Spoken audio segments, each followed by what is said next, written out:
মেহমানেরা যে আলোচনা করেছেন ওই আলোচনা যদি আমি করি আমার হয়তো জেলে যাওয়া লাগবে। এক মেহমান ভাই সাইদি সাহেবের খুব প্রশংসা করেছেন, কিন্তু আমি করতে পারবো না। কেন পারবো না? ওনারা স্থানীয় লোক আর আমি হলাম বাইরের লোক। স্থানীয় লোক কথা বলি, স্থানীয় লোকেরা ট্যাগেল দেয়, আর বাইরের লোক কথা বলি কিছু লোক বিপক্ষে চলে যায়। এই জন্য ওনারা সামাজিক ভাবে কথা বলেছেন, আমি কোন সামাজিক কথা না বলে কোরআনের কথা বলতে চাই। কিসের কথা বলতে চাই? পরিচয় দেওয়া হয়েছে। আজকের যিনি প্রধান অতিথি তিনি বাংলাদেশ আওয়ামী লীগের নেতা। আজকের যিনি সভাপতি তিনি হলেন বাংলাদেশ আওয়ামী লীগের নেতা। যারা কথা বলেছেন তারা বিএনপির নেতা, জাতীয় পার্টির নেতা। আমার কোন দলের পরিচয় নাই। আমার পরিচয় হলো আমি কোরআনের পক্ষের লোক। কিসের পক্ষের লোক? কোরআনের পক্ষের লোক। দুই নম্বর কথা হলো যে যা দলের পরিচয় দেখ তারা তো সবাই কোরআনের পক্ষের লোক, তারা তো সবাই মুসলমান নাকি? সুতরাং মুসলমান যিনি তার কাছে কোরআন ভালো লাগবেই। আর যদি মুসলমান না হয়ে অন্য কেউ হয় তাহলে গোটা বিশ্বে যেমন মুসলমানদের নিধন করার জন্য একদম শয়তানের উঠে পড়ে লেগেছে, আজকেও যদি কোরআনের বিপক্ষে কেউ অবস্থান নেয় বুঝতে হবে মুসলমানদের বন্ধুরা ওরা হচ্ছে মুসলমানদের চিরদুশ্মন। সুতরাং এই মাহফিলে আমরা যে যে দলের লোক হই না কেন আমরা সবাই কোরআনের পক্ষে। কথা ঠিক না ঠিক? তবে হ্যাঁ, মুসলমানদের পরীক্ষা চিরকাল চলেছে, এখনো চলছে, কিয়ামত পর্যন্তই। হযরত হুসাইন রাদিয়াল্লাহু তাআলার নাম শুনেছিলাম আমরা। হুসাইন কি কোরআন হাদিসের পক্ষে ছিল না বিপক্ষে ছিল? পক্ষে ছিল। হুসাইনকে জীবন দিতে হয়েছে না হয়নি? হয়েছে। মুহাম্মদ রাসূলুল্লাহ সাল্লাল্লাহু আলাইহি ওয়াসাল্লাম আমার ধর্মের আবিষ্কারক। তিনি উহুদে মার খেয়েছেন, তায়েফে মার খেয়েছেন, বদরে মার খেয়েছেন। আপনি যদি পরিত মুহাম্মদের উত্তরসূরি হন, মুহাম্মদ সাল্লাল্লাহু আলাইহি ওয়াসাল্লামের যে দশা ঘটেছে, হুসাইনের যে দশা ঘটেছে, আপনার আমার বেলায় ওই দশাই ঘটতে পারে। অধিকাংশ মুসলমানরা ইমাম আজম আবু হানিফার অনুসারী। আমার ইমাম জেলখানায় ঢুকে ঢুকে মরেছে। ইমাম সাহেবকে যিনি আটকাইছিলেন, আটক করেছিলেন, তিনি একজন মুসলমান। তার নাম ছিল খলিফা মনসুর।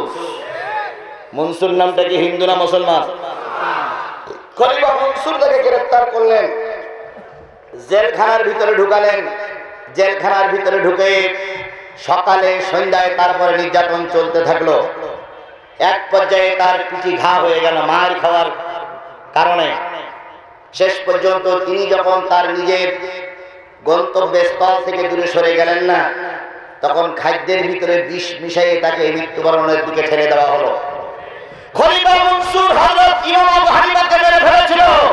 আজকে খলিফা মনসুরের উত্তরসূরি জালেমেরা গোটা পৃথিবীতে আছে। মুসলমানরাই মুসলমানের শত্রু, মুসলমানরা মুসলমানদের বিপক্ষে অবস্থান নিয়েছে। সুতরাং খাঁটি মুসলমান কখনো জালেম মুসলমানের কাছে মাথা নত করে না। এখন খাঁটি মুসলমান হলে তো পরীক্ষা হবেই। খাঁটি মুসলমান হলে কি হবে? পরীক্ষা হবে। যা অতীতে হয়েছে, এখনো হচ্ছে, ভবিষ্যতেও হতে পারে। এখন কি দিয়ে পরীক্ষা নেবেন সেটা কোরআন শরীফে আছে না?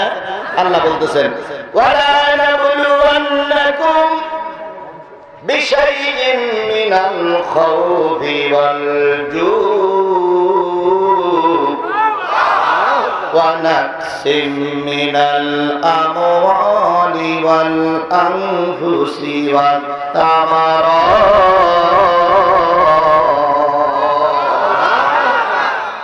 আমি অবশ্যই তোমাদের পরীক্ষা নেব ভয় দিয়ে। কি দিয়ে পরীক্ষা নেবে? জোরে বলুন। কিসের ভয়? আল্লাহর ভয়। আমার ভয় তোমাদের দেলে আছে কিনা এটা আমি দেখবো পরীক্ষা করে। আল্লাহ বলতেছেন। আল্লাহর কথা সঠিক না বেঠিক? এখন আল্লাহর ভয় কি আমাদের দেলে আছে? কথা বলে না।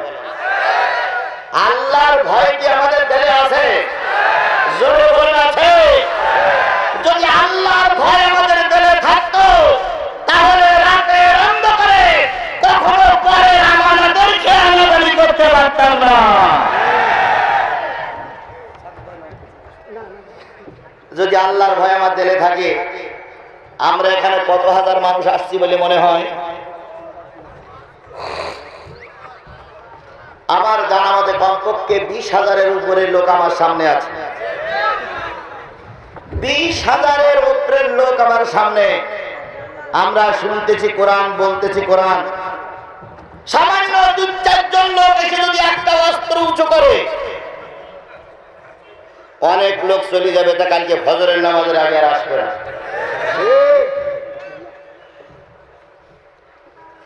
তাহলে আল্লাহ ভয় আমাদের দিলের ভিতরে নাই। নেই এ কথা বলবো না, কিন্তু খুব কম। আল্লাহ বললেন, আমি অবশ্যই পরীক্ষা নেব। আমার ভয় তোমার দিলে আছে না নাই? 2 নম্বর তোমার পরীক্ষা হবে অলজু, না খেয়ে থাকতে হবে, তোমাকে না খাওয়াই রাখা হবে। নবীর যে জেল খাটতে হয়েছিল তুমিও সেই জেল খাটবা। নবীর সাহাবীরা যে রক্ত দিয়েছিল তুমিও সেই রক্ত দিবা। তুমি না খেয়ে থাকবা, না খাওয়ার পরেও পরীক্ষা নেব তুমি কোরআনের পক্ষে আছো না বিপক্ষে চলে গেলে।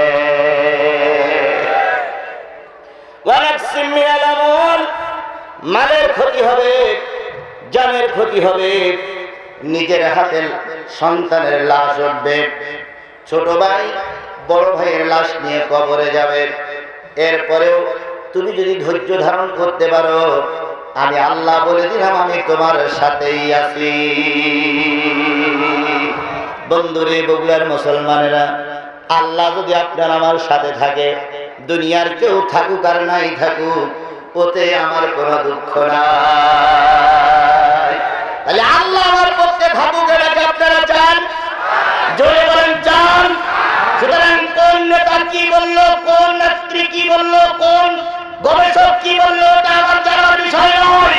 আমার জানার বিষয় কোরআনের পক্ষে আছি আর কোরআনের বিপক্ষে চলে গেলাম। তাহলে আমি আশা করতে পারি যখন বেঁচে আছি আমরা সবাই কোরআনের পক্ষে থাকবো। আল্লাহ পাক আপনাকে আমাকে কোরআনের পক্ষে কবুল করেছেন, এই জন্য আবার মালিকের দরবারে শুকরগুজার হচ্ছি। সকলে মিলে বলছি আলহামদুলিল্লাহ।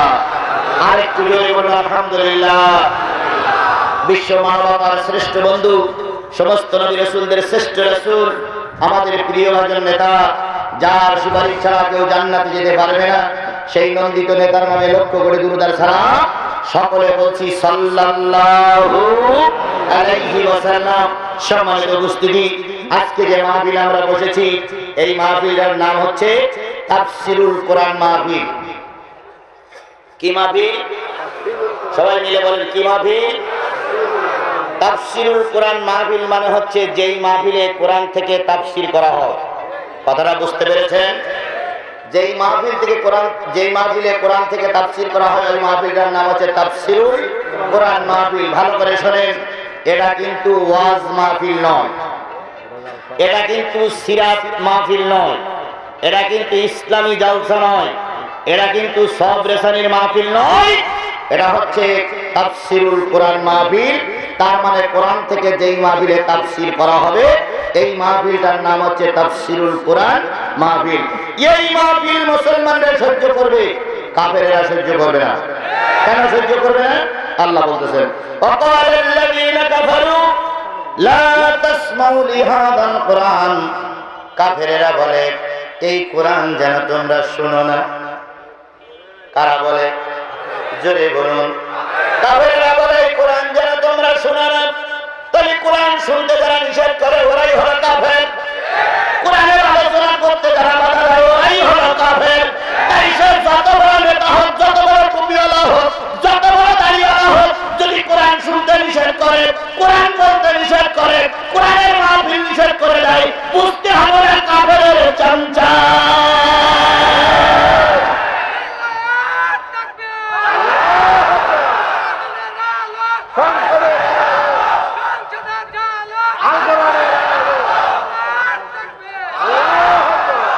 কোরআন শুনতে, কোরআন বলতে নিষেধ করে এ জাতীয় কাফের আমাদের দেশে আছে না নাই? চলে বলে আছে না নাই? কোন জায়গায় আছে? কোন জায়গায় আছে? দুটো একটা প্রমাণ নেন। আমাদের যে নির্বাচন কমিশন এখন আছে, উনি খুব সুন্দর একজন নির্বাচন কমিশনার, নাম হলো নুরুল হুদা। তাল মানে হেদায়েতের নূর ওর ভিতরেই আছে। নুরুল হুদা আরবি শব্দ, মানে হচ্ছে হেদায়েতের নূর যার ভিতরে আছে সেই হলো নুরুল হুদা। কথা ঠিক নেমেছে? এই নুরুল হুদা টাওয়ারে আসলো নির্বাচনের জন্য। সে কিন্তু দেশের কোন জনপ্রতিনিধি নয়, সে কিন্তু মেম্বারই ভোটে বাস করেনি, কারণ মেম্বার কিছু দাঁড়াই দিতে বাস করে ভিতর থেকে। সুতরাং সে হলো নির্বাচন করতে আসলো, নির্বাচন করতে সেই কোরআনের মাহফিল বন্ধ করে দিল। বন্ধ করিল না? নভেম্বর ডিসেম্বর কোরআনের মাহফিল হতে দেয়নি। কথা ঠিক নেবে? ঠিক। একজন নির্বাচন কমিশনার, তিনি মুসলমানের বাচ্চা, তিনি আল্লাহর কোরআনের মাহফিল বন্ধ করে দিলেন। অথচ পক্ষান্তরে পুজোগুলো চলেছে, সিনেমা হল বন্ধ হয়নি, যাত্রা বন্ধ হয়নি, বন্ধ হলো আল্লাহর কোরআন। তাই যারা আল্লাহর কোরআনের মাহফিল বন্ধ করে দেয় এদের নাম হতে পারে নুরুল হুদা, এরা হলো জাহান্নামের হুদা।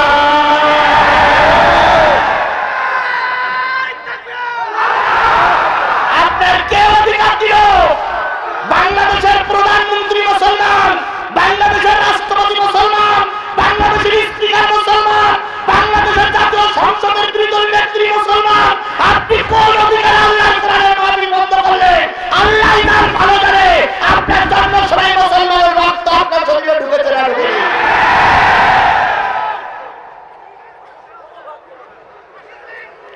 কোন অধিকার নাই কোন মুসলমানের বাচ্চার কোরআনের মাহফিল বন্ধ করা। ঠিক কিনা? বাংলাদেশ স্বাধীনের পর থেকে এই পর্যন্ত কোন সরকার বাহাদুর আল্লাহর কোরআনের মাহফিল বন্ধ করেনি। আপনি কোন অধিকারে বন্ধ করেছে? আল্লাহই ভালো জানে আপনার শরীরে মুসলমানের রক্ত আছে না নাই। সুতরাং কোরআনের মাহফিল বন্ধ করতে পারে শুধুমাত্র কাফেররা। কারা? জোরে বলেন কারা? লা তাসমাউ লিহাযাল কোরআন ফালগাউ ফীহি লাআল্লাকুম তাগলিবুন। কোরআনের আলোচনা হচ্ছে, কোরআন শুনতে জনগণ বসে গেছে, এমত অবস্থায় কোরআনের কথা বলতে গেলে দুই একজনের গায়ে লাগবে। যদি তারা কোরআনের মাহফিল বন্ধ করে এবং যদি কোন রকম ষড়যন্ত্র করে, আল্লাহ বললেন ওগুলো কাফেরের ছামচা। এবার আমি একটু দেখতে চাই কাফেরের ছামচা আছেন কারা কারা? কাফেরের ছামচা যারা আছে তারা কি কোরআন বন্ধ করতে চায়? কথা ঠিক না ঠিক? সুতরাং আজকের কোরআনের মাহফিল যদি কেউ বন্ধ করার পরিকল্পনা করে, বুঝতে হবে ওটাও কাফেরের ছামচা। আসলে কথাটা কি আমার? কথা কার? দুই নম্বর, ওয়াইদা তুতলা আলাইহিম আয়াতুনা বাইয়িনাতিন তারিফু ফি উজুহিল লাযিনা কাফারুল মুনকার। আমার আল্লাহ বলে দিলেন, যখন কোরআনের মাহফিল হবে, কোরআনের আলোচনা হবে, ওই আলোচনায় যখন কাফের মুনাফিক মুসলমানদের মুনাফিকদের আলোচনা হবে, ওই মজলিসে যারা কাফের আর মুনাফিক থাকবে দেখবা তাদের মুখগুলো সব মলিন হয়ে গেছে। তাহলে কাফের আর মুনাফিক চেনার একটা মাধ্যম হলো কোরআন শুনলে যাদের মুখ মলিন হয়, কোরআন শুনলে যাদের চেহারার ভিতরে পরিবর্তন আসে, কোরআন শুনলে যারা বিদ্রোহী ঘোষণা করে, বুঝতে হবে জন্মের সময় কাফের রক্তর শরীরের ভিতরে ঢুকেছে। জন্মের সময় কে কিভাবে জন্ম নেয় ওটা তো দেখা যায় না, কিন্তু কোরআন শুনলে, কোরআন বুঝলে, কোরআনের আলোচনা করতে গেলে যদি কারোর মুখ মলিন হয়, যদি কারোর চেহারা পরিবর্তন হয়, বুঝতে হবে ওটা হলো কাফের নাই মুনাফিক।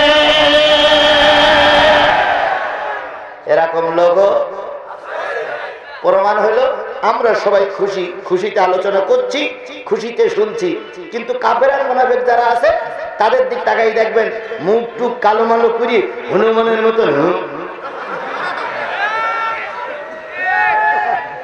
এটা হলো কাফের আর মুনাফিক চেনার একটা আলামত।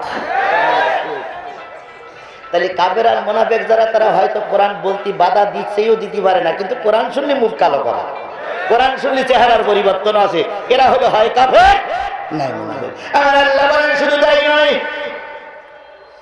নবী অথবা নবীর উত্তরসূরিরা যদি কোরআনের হক কথাগুলো বলে তখন তাদের উপরে তারা মায়ের মুখী আচরণ করে, লাঠি সোটা নিয়ে আঘাত করে, হুজুরির গালিগালাজ দেয় অথবা অন্য কারো দিয়ে হুজুরির ক্ষতি করার জন্য চেষ্টা করে, আমার আল্লাহ বলেন এরাও হয় কাফের নয় মুনাফিক।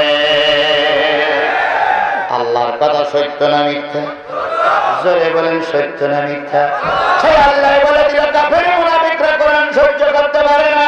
এই দলে যারা কাফের আর মুনাফিক আছেন তারাই হাত তোলেন। আমার ভাইরা একটু সামনে যান। আজকের কিসের মাহফিল বললাম? তাফসীরুল কোরআন মাহফিল, মানে যেই মাহফিলে কোরআনের তাফসীর হয়। আমি আপনাদের সামনে তেলাওয়াত করেছি সূরা মায়েদার 67 নম্বর আয়াত, বুখারী শরীফের একটা ছোট্ট হাদিস। এরপরে ভিত্তি করে মূলত কথা বলবো। তার আগে শুধু এতটুকু বলি, এই কোরআন মাহফিল, কোরআনের মাহফিল দিয়েছে কারা? কমিটি, কর্তৃপক্ষ। এই কর্তৃপক্ষের যিনি সভাপতি, এই মাহফিলের যিনি সভাপতি, তিনি হচ্ছেন আমাদের প্রিয় ভাই নাসির উদ্দিন বাবলু। এই মাহফিলের যিনি প্রধান অতিথি, তিনি হচ্ছে আসাদুর রহমান দুলু সাহেব সহ অনেক বরেণ্য অতিথিবৃন্দ কোরআনের মাহফিল দিয়েছে। কর্তৃপক্ষ আমার পাশে বসে আছে। তাহলে ওনারা দিয়েছেন কোরআনের মাহফিল। আমাকে দাওয়াত করে আনছি কি বলার জন্য? আর আপনাকে দাওয়াত করে আনা হয়েছে কি শোনার জন্য? তাহলে দাওয়াত করেছে ওনারা, আমরা দাওয়াত দিলে হলাম। আমি কোরআন বলবো, আপনারা কোরআন শুনবেন।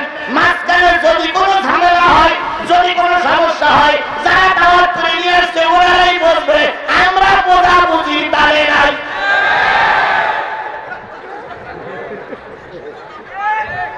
আমার কথা বোঝেন নাই?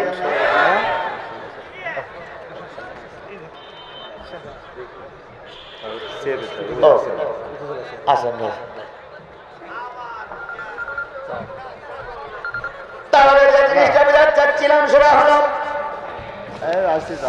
যারা কোরআনের মাহফিল দিয়েছে ওনারাই দায়িত্ব পালন করুক, আমরা দায়িত্ব পালন করতে যাব না। আবার মাঝখানে আরেকজন মেহমান আসবেন, উপজেলা চেয়ারম্যান। তাহলে এখন দায়িত্ব ওনাদের, আমরা কোরআন বলবো আর আপনারা শুনবেন। এক, দুই নম্বর, যে কোরআন আমরা আলোচনা করছি, দুনিয়ার সব জিনিসের ভিতরে ভেজাল আছে, কিন্তু কোরআনের ভিতরে ভেজাল নাই। এক হুজুর কোরআন বলতে জেল খেটলা করে কথা বলে গেল, আর এক হুজুরির কথা বলে গেল। সেই হুজুর বলেছে ক্লাস 4-এর বেশি মেয়েদের লেখাপড়া শেখাই না। দুইটা কথা আমরা শুনেছি না? আমরা দুইটার দিকে কোনোদিন যাচ্ছি না, কিন্তু বোঝা গেল এক হুজুরের চাঁদে দেখা গেছে আর এক হুজুর ক্লাস 4 পর্যন্ত লেখাপড়ার পক্ষে কথা বলে সমালোচনার পাত্র হয়েছে। তাহলে হুজুরদের ভিতরেও ভেজাল আছে, হুজুরদের ভিতরেও ভেজাল আছে, বক্তার ভিতরে ভেজাল আছে, পীরের ভিতরে ভেজাল আছে। বিশ্বাস করো, আলেমদের ভিতরে যদি ভেজাল না থাকতো, বাংলাদেশের শুধু মসজিদের ইমামগুলো যদি কোরআনের কথা বলতো, আল্লাহর কসম কোন হুজুরকে ফের খানা লাগতো না। কিন্তু আমাদের বক্তারাও কয় না, হুজুররাও কয় না। আগে যে বক্তারা একটু গরম কথা বলতো, সেই বক্তারা এখন চুপসে গেছে। ভাই কথা বলেন না কেন? কি বলবো ভাই? কথা বলে কি হবে দেখেন না? জনগণ ছিল একদিক, আর রাতারাতি ছিল না, রাতারাতি আইন চলে গেল আর একদিক। গেলে কথা বলি তাই মরবো। সুতরাং হুজুররাও এখন মুখ বন্ধ করে দিয়েছে, জোরে বলেন ঠিক কিনা? তাহলে হুজুরদের ভিতরে ভেজাল আছে, পীর সাহেবের ভিতরে ভেজাল ঢুকেছে, নেতার ভিতরে ভেজাল হয়েছে। শুধুমাত্র একটা জায়গায় ভেজাল নাই, সেটা হলো আল্লাহর কোরআন। কেন ভেজাল নেই? আল্লাহ বলতেছেন জালিকাল কিতাবু লা রাইবা ফি, এই সেই কিতাব যেই কিতাবের ভিতরে কোনো ভেজাল নাই, যেই কিতাবের ভিতরে কোনো সন্দেহ নাই। আর এই কিতাব নাজিল করেছি নাহনু নাযালনা যিকরা ওয়া ইন্না লাহু লাহাফিজুন, এই কোরআন নাজিল করেছি আমি আল্লাহ, হেফাজতের দায়িত্ব আমি আল্লাহ নিয়ে নিয়েছি। নির্ভেজাল কিতাব নাজিল করলেন কে? নির্ভেজাল কিতাব দুনিয়ার বুকে নিয়ে আসলেন কে? নির্ভেজাল কিতাব মানুষের কাছে পড়ে শোনাইছেন কে? মুহাম্মদ রাসূলুল্লাহ সাল্লাল্লাহু আলাইহি সাল্লাম। নবীর ভিতরে ভেজাল নাই, কোরআনের ভিতরে ভেজাল নাই, জিবরাইলের ভিতরে ভেজাল নাই, আমার আল্লাহর ভিতরে ভেজাল নাই। সেই কোরআন আমরা আলোচনা করছি, এই কোরআনের আল্লাহ জিবরাইল মুহাম্মদ সাল্লাল্লাহু আলাইহি সাল্লাম আল্লাহ জিবরাইলের মাধ্যমে দুনিয়ায় কোরআন নাযিল করেছে। সেই কোরআনের আলোচনা আমরা শুনতেছি। যদি এই কোরআন থেকে আলোচনা শুনলে কারোর গা জ্বলে, যদি কারোর খারাপ লাগে, যদি কেউ বিদ্রোহী ঘোষণা করে, তাহলে সে যেন ওই তিনজনের নামে মামলা দেয়, আমাদের নামে মামলা দিয়ে লাভ হবে না। কারণ কোরআনের মূল নায়ক তো এই তিনজন। এখানে মাহফিল হচ্ছে, এটা কোন থানার ভিতরে? শাহজাহানপুর থানার ওসি সাহেব, দারোগা, শাহজাহানপুর থানার প্রশাসনের ভাইরা নিশ্চয়ই এর ভিতরে আছে। আলোচনা ভালো হোক আর খারাপ হোক, হঠাৎ করে একটা চিঠি লিখলেন, লিখবে না তো বোঝানোর জন্য বলতেছি। একটা চিঠি লিখলেন যে কোরআনের মাহফিল এক্ষুনি বন্ধ করে দেওয়া হোক। আদেশ ক্রমে টিওনো স্যার, আদেশ ক্রমে শাহজাহানপুর থানার ওসি, আদেশ ক্রমে বগুড়া জেলার সম্মানিত ডিসি সাহেব একটা আদেশনামা জারি করলো। আদেশনামাটা নিয়ে আসলো চৌকিদার মোটরসাইকেলে ছুটে এসে বললো, এই আদেশনামা, আদেশনামা, আদেশনামা। আমরা বললাম, কি আদেশনামা? তুমি বলো। চৌকিদার পড়ে শোনালো, এই কোরআনের মাহফিল বন্ধ করে দেওয়া আদেশ করে ডিসি সাহেব। বলুন তো, যদি এই কোরআনের মাহফিল বন্ধ করে দেওয়ার কারণে কারোর রাগ হয়, কেউ যদি গালিগালাজ করে, কেউ যদি বিপক্ষে যায়, চৌকিদারের গালিগালাজ করবে না ডিসি সাহেবের গালিগালাজ করবে? চৌকিদারের গালিগালাজ করবে না টিএনও সাহেবের গালিগালাজ করবে?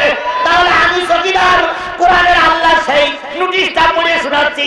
আমি এই নোটিশ লিখি নিয়ে, নোটিশ আমার দ্বারা সম্ভব নয়। নোটিশ দেখা হলো আল্লাহ। যদি গালিগালাজ করতেই হয়, বিপক্ষে যেতে হয়, চৌকিদারের বিরুদ্ধে যেও না, যাও আমার আল্লাহর বিরুদ্ধে চলে যাও।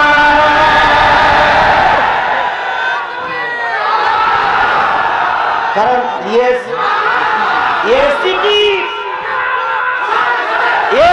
আমি লিখিনি, আমার না, কার? আমি চৌকিদার, ওই চিঠিটা পড়ি শোনাচ্ছি। এখন যে চিঠি লিখলো তারও ধরে না, চৌকিদারের থাকে দড়ি বাঁধে। কয়জন চৌকিদার মারবা? চৌকিদারের তবার নাই। এ চৌকিদারের মেরি ফেললে সামনের বছর আর এক চৌকিদার আসবে ওই একই চিঠি নিয়ে, পরের বছর আর এক চৌকিদার আসবে একই চিঠি নিয়ে। যত চৌকিদার মারবা তত চৌকিদারের চাকরি হবে। সুতরাং যে সরকার চাকরি দিচ্ছে, ওই সরকারের যা করো, তাই চৌকিদার বন্ধ হয়ে গেল। ঠিক কিনা? সরকার যিনি, তিনি হচ্ছেন আমার আল্লাহ। গেল কয় নাম্বার? 3 নাম্বার। আমি সূরা মায়দার 67 নম্বর আয়াত তেলাওয়াত করেছি। ওর পরে ভিত্তি করে এখনই কথা শুরু হবে। যদি মনে করেন, নেতারা যদি মনে করে, বগুড়ার মুসলমান যদি মনে করে, হুজুর কোরআনে 6666 আয়াত আছে, অন্য আয়াতের আলোচনা করেন, সূরা মায়দার 67 নম্বর আয়াতের আলোচনা চলবে না। আমার অনুরোধ, যদি আপনার সহ্য না হয়, আপনারা আইন করে আল্লাহর কোরআন থেকে 67 নম্বর আয়াত উঠাইয়া দেন। কোরআন শরীফে 67 নম্বর আয়াত থাকবে, আমরা তেলাওয়াত করব। কোরআন শরীফের ভিতরে আলোচনা থাকবে, আর আমরা আলোচনা করতে পারবো না, এটা হতে পারে না। গেল কয় নাম্বার? 4 নাম্বার। আমি গুনাহগার, আমার চাইতে বড় বড় আলেম আমার পিছনে বসা আছেন। ডাইনে চেয়ারে অনেক বড় বড় আলেমরা বসে আছেন। বক্তা হওয়া আর আলেম হওয়া কিন্তু এক জিনিস না। বক্তা যে কোনো লোক বক্তৃতা করতেই পারে, ক্লাস 3 পৃষ্ঠা পড়িয়ে বক্তৃতা করা যায়। অনেক বক্তা আছে লেখাপড়া জানে না, বক্তৃতা করতে শুরু করলে বড় বড় হুজুররা চেয়ার ঘুরাই দিতে পারে। সুতরাং বক্তা আর আলেম এক হতে পারে না। জোরে বলেন ঠিক কিনা? আমার পিছনে বহুত বড় বড় আলেমরা আছে। আমি বক্তা 67 নম্বর আয়াতের আলোচনা করছি। যদি আমার আলোচনায় কোনো ত্রুটি দেখা দেয়, ভুল দেখা দেয়, এই আলোচনাগুলো তারাই ধরবে যারা আলেম, তারাই সংশোধনী হবে যারা এই কোরআন বোঝে। ধরে বলে ঠিক কিনা? আমাদের সমাজে এখন আর আলেমরা আলেমদের ভুল ধরতেছে না। এখন সাধারণ লোক যে জোহরের নামাজ পড়িনি, এশার নামাজ পড়িনি, তারাই এসে বলতেছে, হুজুর আপনার সব ভুল হয়ে যাচ্ছে।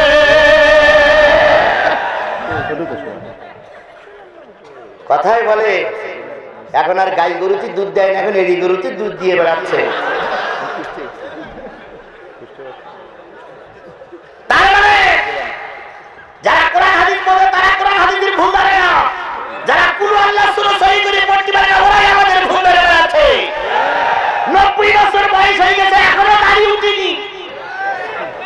ওরা আমাদের কয় চাচা, আসলে কি আমরা চাচা?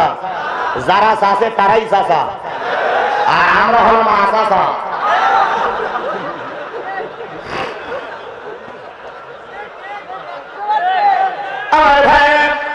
তাহলে হুজুরদের ভুলা করে হুজুররা ধরে না, মসজিদের ইমাম সাহেবের ভুলা নেমে ধরে না। এখন বাতিল মার্কা শয়তানেরা মসজিদের হুজুরদের অপমান অপদস্থ করছে। সুতরাং আমি আল্লাহর কোরআনের কথা বলবো, মাঝখানে যে কথাগুলো বললাম আল্লাহ পাক আপনাকে আমাকে কবুল করুন। এরপরে আসেন আমি আপনাদের কাছে শেষ দাবি করি, আপনারা আমার ভাই, এর ভিতরে কোনো সন্দেহ আছে? জোরে বলেন। আমার এখানে কোনো আত্মীয় নাই, আমার এখানে কোনো প্রতিবেশী নেই, সব আপনারা আমার প্রতিবেশী।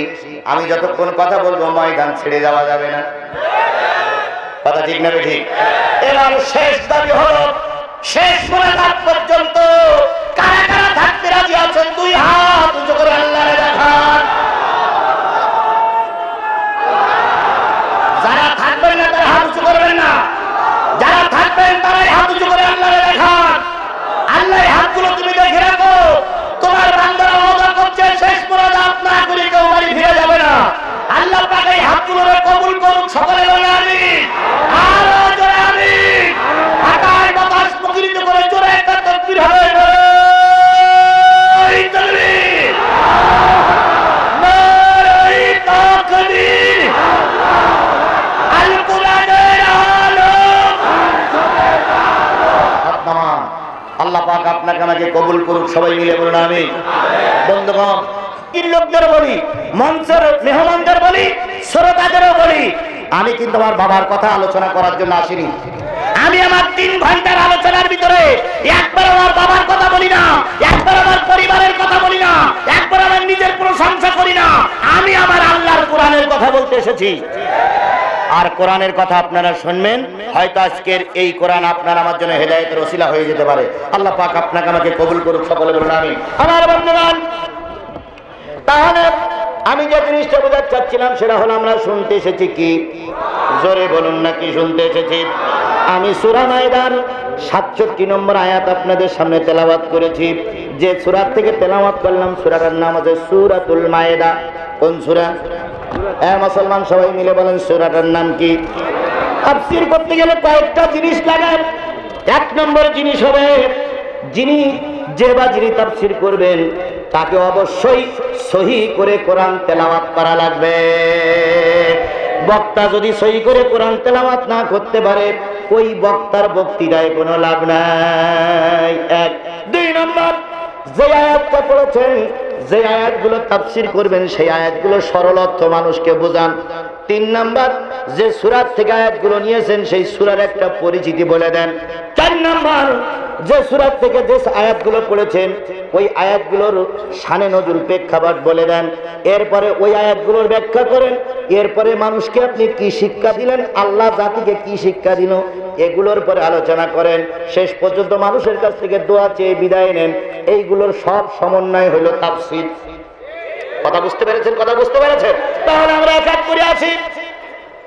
যে কোরআন থেকে আমরা সূরাটা নিলাম, এই কোরআনের 6 নম্বর পারার 5 নম্বর সূরা। কয় নম্বর পারা? কত নম্বর সূরা? নাম কি? মায়েদা। মায়েদা মদিনায় অবতীর্ণ সূরা। 120টা রুকু, 120টা আয়াত, 16টা রুকু, 120টা আয়াতের ভিতর থেকে আমরা একটা মাত্র আয়াত নিয়েছি, সেটা হলো 67 নম্বর আয়াত। কত নম্বর? 67 নম্বর আয়াত। এবার আসুন, সূরাটা নাজিল হলো মদিনায়। এই মদিনায় যতগুলো সূরা নাজিল হয়েছে তার ভিতরে একটা সূরার নাম হলো মায়েদা। মায়েদা শব্দের অর্থ বলি, মায়েদা শব্দের অর্থ হচ্ছে প্যাকেট ভর্তি খাদ্য। মায়েদা শব্দের অর্থ কি? প্যাকেট ভর্তি খাদ্য। মায়েদা শব্দের আরবি অর্থ হচ্ছে দস্তরখানা।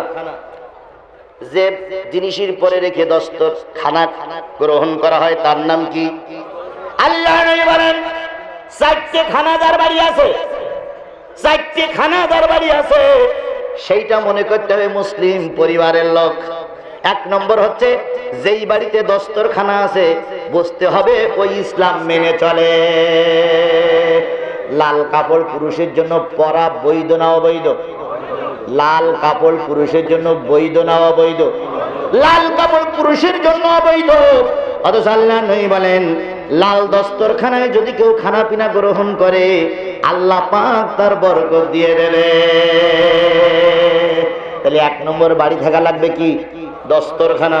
2 নম্বর বৈঠকখানা। বৈঠকখানা বোঝেন? বৈঠকখানা বোঝেন? এখন কি আছে বৈঠকখানা?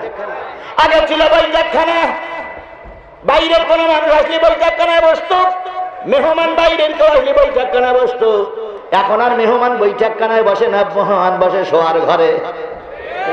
আর যেই না শোয়ার ঘরে আছে বিবি সাহেব এসে কয় আসসালামু আলাইকুম ভাই কেমন আছেন? এবার বিবি সাহেব আর যিনি আসছেন তিনি গল্প করে আর বেটা যায় বাজার করতে। এরকম আসা যাওয়া করতে করতে কিছুদিন পরে দেখা গেল বিবি সাহেবও নাই, মেহমানও নাই। হই হই রই রই সকিনার মা গেল কই? সকিনার মা মেহমানের সঙ্গে চলে যাচ্ছে। যাওয়ার কারণ হচ্ছে পর্দা নাই। আজকে সুন্দর কোরআন শরীফ পড়া মেয়ে পাওয়া যায়, সুন্দর চেহারা ওলা মেয়ে পাওয়া যায়, লেখাপড়া শেখা মেয়ে পাওয়া যায়, কিন্তু পুরোপুরি পর্দাশীলা মহিলা পাওয়া বড় দায়। তাহলে 2 নম্বর হলো বৈঠকখানা। 3 নম্বর হলো পায়খানা। ওটা এখন প্রায় সবার বাড়ি, ওটা এখন সবার বাড়ি প্রায় আছে। 4 নম্বর হলো গোসলখানা। এই 4টে খানা যার বাড়ি আছে বুঝতে হবে ওটা হলো ভদ্র পরিবার, ওটা হলো মুসলিম পরিবার। আমরা অধিকাংশ খানা খাই কিন্তু দস্তরখানা আমাদের বাড়ি থাকে না। তাহলে মায়েদা শব্দের অর্থ কি?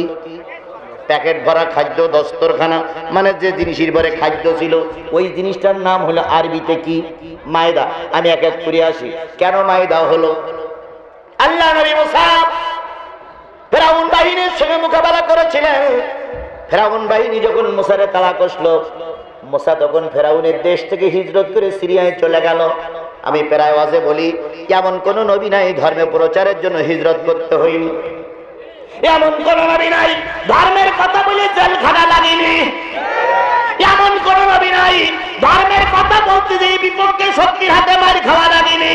কিন্তু আজকে নবীর উত্তরসূরিরা বড় বড় পাগড়িওয়ালাদের জেলও হয় না, মারও হয় না, ওরা বলে আমরা ভালোই আছি। আর যেই হুজুর জেল খাটে ওই হুজুরির বিরুদ্ধে বলে নিশ্চয়ই ও হুজুরির দোষ ছিল, নতুবা জেল খাটল কেন? এরা হলো গোল আলু, এরা হলো গোল আলু, এরা সুবিধাবাদ জিন্দাবাদ। আজকে যারা পাওয়ারে আছে ওর গা পিছনে ঘুরঘুর ঘুরঘুর করে বেড়ায়, আবার কিছুদিন পরে যদি বিএনপি ক্ষমতায় আসে এরা কায়া পাল্টাইয়া আবার বিএনপির ঠ্যাং ধরবে। আর শুধু কয় আমরা কোনো দলদারি পছন্দ করি না, আপনারাই আছেন, আপনারাই সব। এরকম জাতীয় মুনাফিক, এরকম জাতীয় মুনাফিক সব জায়গায় আছে। বামপন্থী রামপন্থী ওদের কিছু মনে হয় না, ওরা শুধু চিন্তা করে চাকরিটা যেন টিকে থাকে। আমার ভাইয়েরা যে জিনিসটা বোঝাতে চাচ্ছিলাম সেটা হল সব নবীরা জেল খেটেছেন, 2 জন নবী বাদে সব নবীরা মার খেয়েছেন। আদম আলাইহিস সালাম বাদে, আদম আলাইহিস সালাম বাদে, আদম আলাইহিস সালাম বাদে আর সব নবীরা মার খেয়েছেন। প্রত্যেক নবীদের কম বেশি জেল হয়েছে। সুতরাং নবীর পক্ষে থাকলে তোমার জেল কাটা লাগবে, নবীর পক্ষে থাকলে তোমার রক্ত দেওয়া লাগবে, নবীর পক্ষে থাকলে তোমার প্রয়োজনে দেশ ছাড়া লাগবে। তাহলে যে জিনিসটা বোঝাতে চাচ্ছিলাম সেটা হল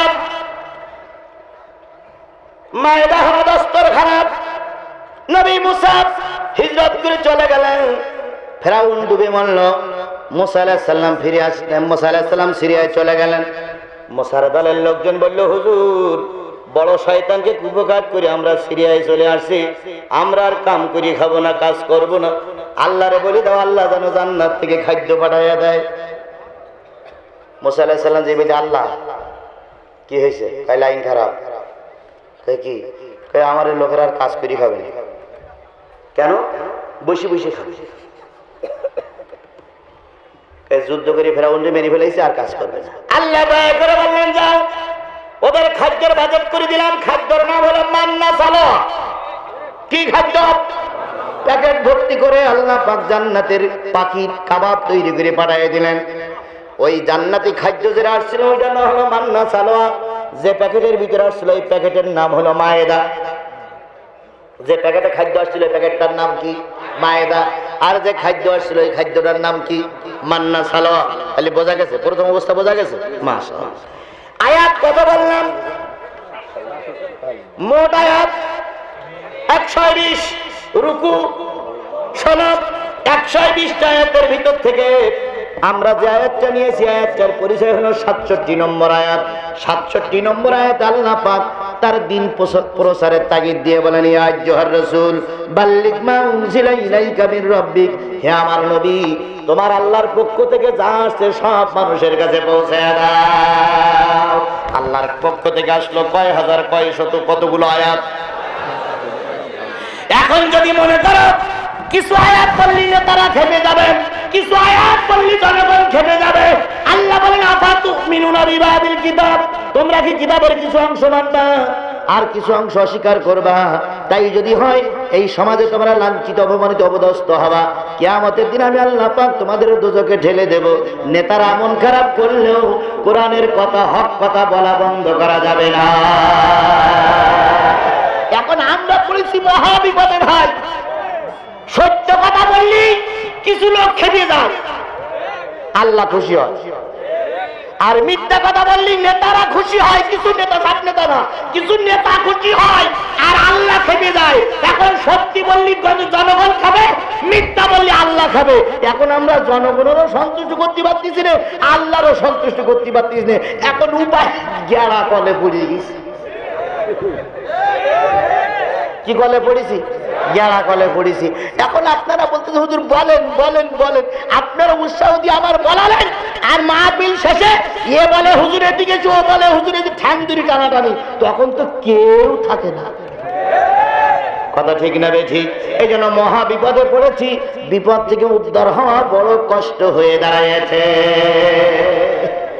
সত্য কথাটাও এখন বলা যাচ্ছে না। স্বাধীনতার পরে যিনি বাংলাদেশের নেতা হয়েছিলেন উনি বলেছিলেন যে সমস্ত দেশ, পৃথিবীর অন্যান্য দেশ পায় সোনার খনি, রূপোর খনি, হীরকের খনি, তারপরে কি বলে তেলের খনি, আর আমি পেয়েছি চোরের খনি। 7.5 কোটি বাঙালি আমার সে কম্বল গেল কই? তাহলে উনি বলেছিলেন চোরের খনি, আমরা পেয়েছি চোরের খনি। এখন যেন দেখতেছি গোটা বিশ্বে মানুষ পাচ্ছে ডাকাতির খনি। চোরে চুরি করলি তাও কিছু নিয়ে রেখে যায়, আর ডাকাত ডাকাত করলি একটাও রেখে যায় না, সব পকেটে করে নিয়ে যায়।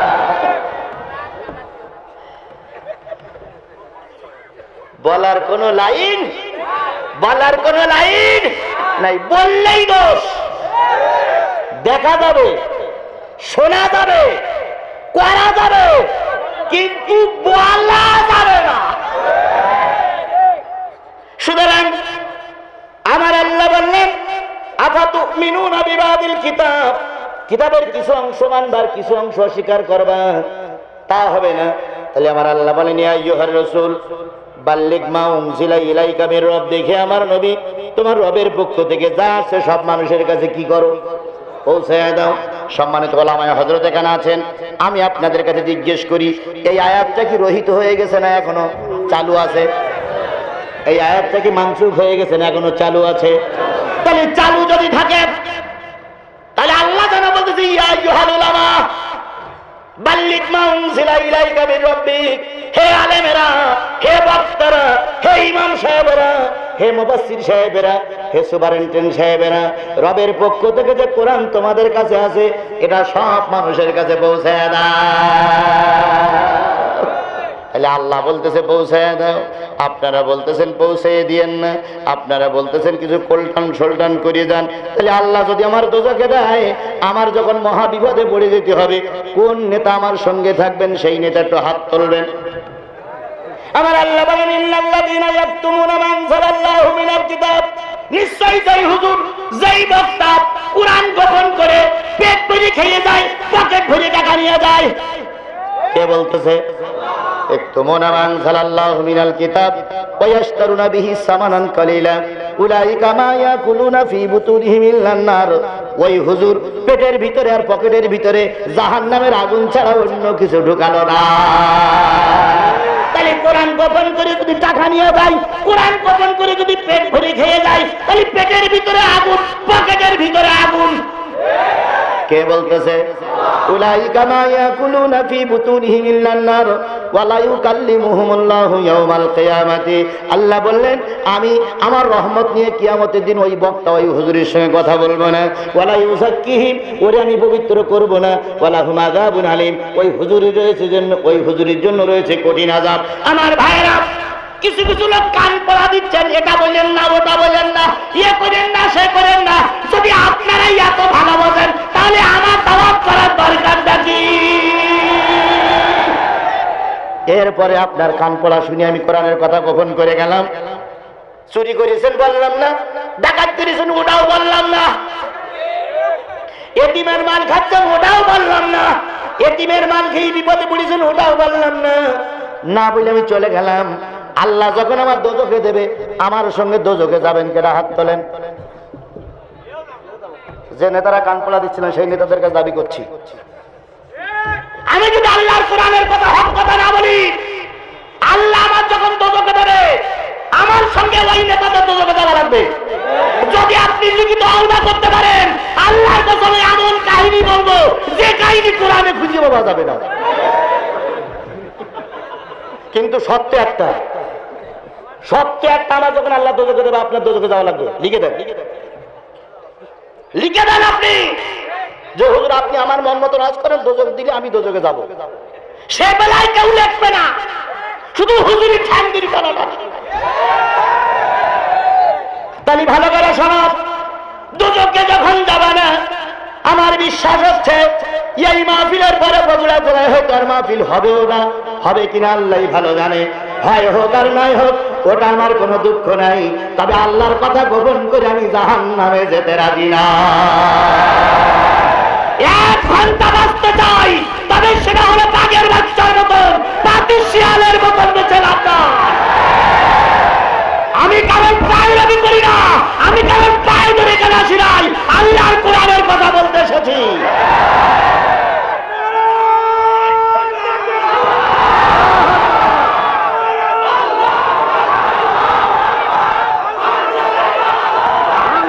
আমার ভাইরা ভালো করে শুনুন। আচ্ছা হয়েছে, ভালো করে শোনেন, ভালো করে শোনেন, আমার কথা শোনেন। রোগী অসুস্থ হয়ে পড়লে ডেকে নিয়ে আসতে হয় ডাক্তার। ডাক্তার বাড়ি আসার পরে রোগীর সিলেবাস অনুসারে কি ডাক্তার চিকিৎসা করে? ডাক্তার চিকিৎসা করে ডাক্তারের মত মতন। ডাক্তার আগে এসে রোগী দেখে, দেখার পরে দেখে যে রোগটা মারাত্মক না কম। যদি দেখে যে মারাত্মক রোগ, তাহলে বলে অ্যাম্বুলেন্স এনে হাসপাতালে পাঠাও। যদি দেখা যায় যে অপারেশন করতে, অপারেশন করে। এখন ডাক্তার অপারেশন করতে চাইলে রোগী যদি বলে আমার অপারেশন করবেন না, আমার ইনজেকশন দেবেন না, আমার হাসপাতালে নেবেন না, আমার আপনি গায়ে হাত দেবেন না, তাহলে তুমি যদি রোগী এতই বোঝো, তাহলে ডাক্তার দেখার দরকার ছিল কি? তুমি নিজের চিকিৎসা দিতে করতে পারো না। আপনারা সবাই রোগী, আমি ডাক্তার। তবে দুনিয়ার কোন ডাক্তার না, আল্লাহর কোরআনের ডাক্তার। আমি এখন বর্তমান সমাজে কোন রোগ আছে সেই রোগ অনুসারে কোরআন হাদিসের চিকিৎসা দেব। আর এটা যদি রোগের মন খারাপ হয়, আর ওইটা যদি দেখে যদি ডাক্তারের দয়া হয়, রোগীও ভালো হবে না, ডাক্তারও বিপদগ্রস্ত হয়ে যাবে। সুতরাং আমি আমার কোরআন দিয়ে আলোচনা করছি। মেহেরবানি করে কুচকাজ করবেন না, কান পড়া নাক পড়া লাগাবেন না। আপনার খারাপ লাগে আপনি চলে যান। আপনার মতো 2-4 জন লোক চলে গেলে আমাদের কোরআনের মাহফিলের কোনো ক্ষতি হবে না, বরং আল্লাহ দেখি রাখবে যে ইবলিস শয়তান কোটাই চলে যাচ্ছে।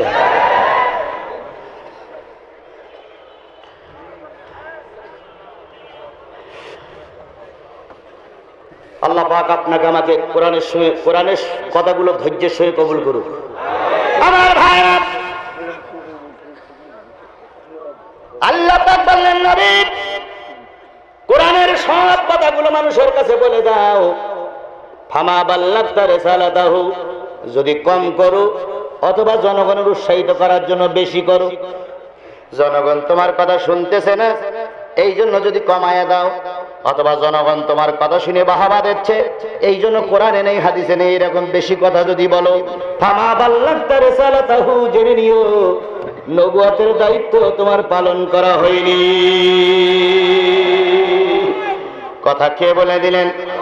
আমার আল্লাহ বলে দিলেন। যখন কিছু লোক হেদায়েত পাচ্ছিল না, নবী তখন আল্লাহর কাছে দোয়া করলেন, আল্লাহ এত সুন্দর করে মধুর স্বরে দাওয়াত দেই, হেদায়েত পায় না।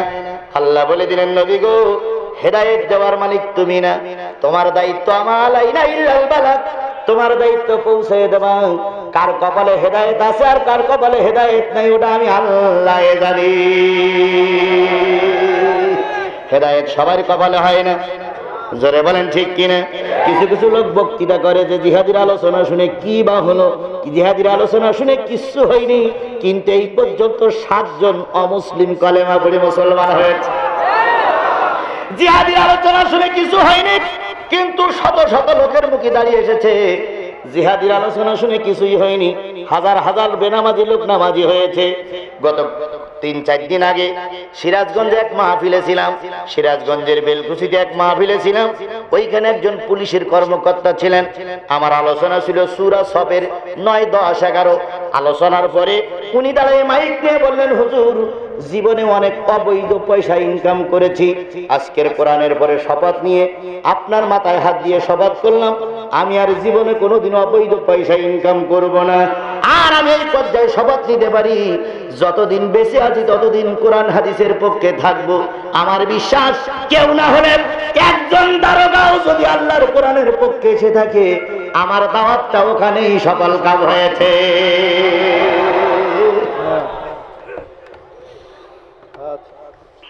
আমার ভাইরা, তাহলে আল্লাহ পাক বললেন কোরআনের সব কথা মানুষের কাছে পৌঁছে দাও। যদি কম করো বেশি করো, তাহলে নবুয়তের দায়িত্ব পালন করা হলো না। হেদায়েতের চাবিকাঠি কার হাতে? আল্লাহর নবীর বাড়ির পাশে ছিল আবু জেহেলের বাড়ি, আল্লাহর নবীর বাড়ির পাশে ছিল আবু আহাবের বাড়ি। আবুল আহাব আবু জেহেল কালেমা পড়ে মুসলমান হয়নি। ওমরের বাড়ি ছিল দূরে, ওমর কালেমাওয়ালা হয়ে গেছে। আজকে পিছনে বসলে কি হবে, পাশের চেয়ারে বসলে কি হবে, হেদায়েত না থাকলে আজিজুলের ওয়াজও কাজে লাগবে না। কারণ হেদায়েত কার হাতে? জোরে বলেন, হেদায়েত কার হাতে? আজিজুল হেদায়েত দিতে পারে না, আল্লামা সাঈদী হেদায়েত দিতে পারে না, ফজলুল হক আমিনী হেদায়েত দিতে পারে না, বগুড়ার বড় মসজিদের ইমামের নাম কি আমার জানা নাই, উনি হেদায়েত দিতে পারে না। হেদায়েতের মালিক কে? আপনি আমি শুধু মানুষের হাত পায়ে ধরতে পারি, বলতে পারি, যদি কপাল ভালো না হয় হেদায়েত পাবে না। আল্লাহর নবী যে কালেমার দাওয়াত দিয়েছিলেন, ওই কালেমার দাওয়াত আমাদের সমাজেও চলতেছে। এই কালেমার দাওয়াত আমাদের সমাজে চলতেছে না? নবীজি কালেমার দাওয়াত দিলেন, সাহাবীদের ভিতরে কোনো ভাগ বাটোয়ারা হয়নি। কিন্তু এখন যারা তাবলীগের কাজ করছে, বিশেষ করে তাবলীগ জামাতের ভিতরে এখন 2টা গ্রুপ হয়ে গেছে। একটা হলো সাদ গ্রুপ আর একটা হলো জুবায়ের গ্রুপ। মানুষ যাবে তাবলীগে পুটলা পুটলি নিয়ে একটু কোরআন হাদিস শুনতে, 2 গ্রুপের মারামারি। এখন কেউ যাচ্ছে হাসপাতালে, কেউ যাচ্ছে কবরে। এটাও ইহুদি খ্রিস্টানদের একটা চক্রান্ত। আমি ভাইদের বলি না, এটাও তাদের একটা চক্রান্ত। আজকে তাবলীগের বিশ্ব ইজতেমা দিনের পর দিন ওয়াদা করে করে বন্ধ করা হচ্ছে। বিশ্ব ইজতেমা বাংলাদেশের জন্য একটা রহমত, কিন্তু সেগুলো বন্ধ হয়ে যাচ্ছে। চরমনার ভিতরে ভেজাল শুরু হয়েছে, সব জায়গার ভিতরে সমস্যা দেখা দিচ্ছে। এখন সমস্যাগুলোর মূল কিছু নায়ক আছে, যারা বলেন ঠিক কিনা? এরপরে আল্লাহ বললেন সব কথাগুলো মানুষের কাছে পৌঁছে দাও। নবী যখন কালেমার দাওয়াত দিলেন, নবীর পক্ষে লোক কম ছিল না বেশি ছিল? জোরে বলেন, কম ছিল না বেশি ছিল? আমি আজিজুল অনেক দূর থেকে ছুটে এসেছি, কেউ আমার এখানে আত্মীয় নাই, কিন্তু এই যে হাজার হাজার মানুষ, এরা আমার আত্মীয়, এরা আমার হৃদয়ের স্পন্দন। আমার বিপদের দিনে আমার পাশে দাঁড়াতে পারে, সুখের দিনে একটু খুশি হয়ে দোয়া করতে পারে। কিন্তু নবী যখন কালেমার দাওয়াত দিয়েছিল, ভাই পৃথিবীর কেউ তার সাথে ছিল না। আপন চাচা বিপক্ষে, পাড়া প্রতিবেশী সব বিপক্ষে, কেউ পক্ষে নাই, একা একাই নবী কালেমার দাওয়াত দিয়েছেন, লা ইলাহা ইল্লাল্লাহু মুহাম্মাদুর রাসূলুল্লাহ। কালেমা তোরা মানিস আর না মানিস, কালেমা তোরা গ্রহণ করিস আর না করিস, নবীর রক্ত ঝরাস না, এই কথাটাও তারা মেনে নেই নাই।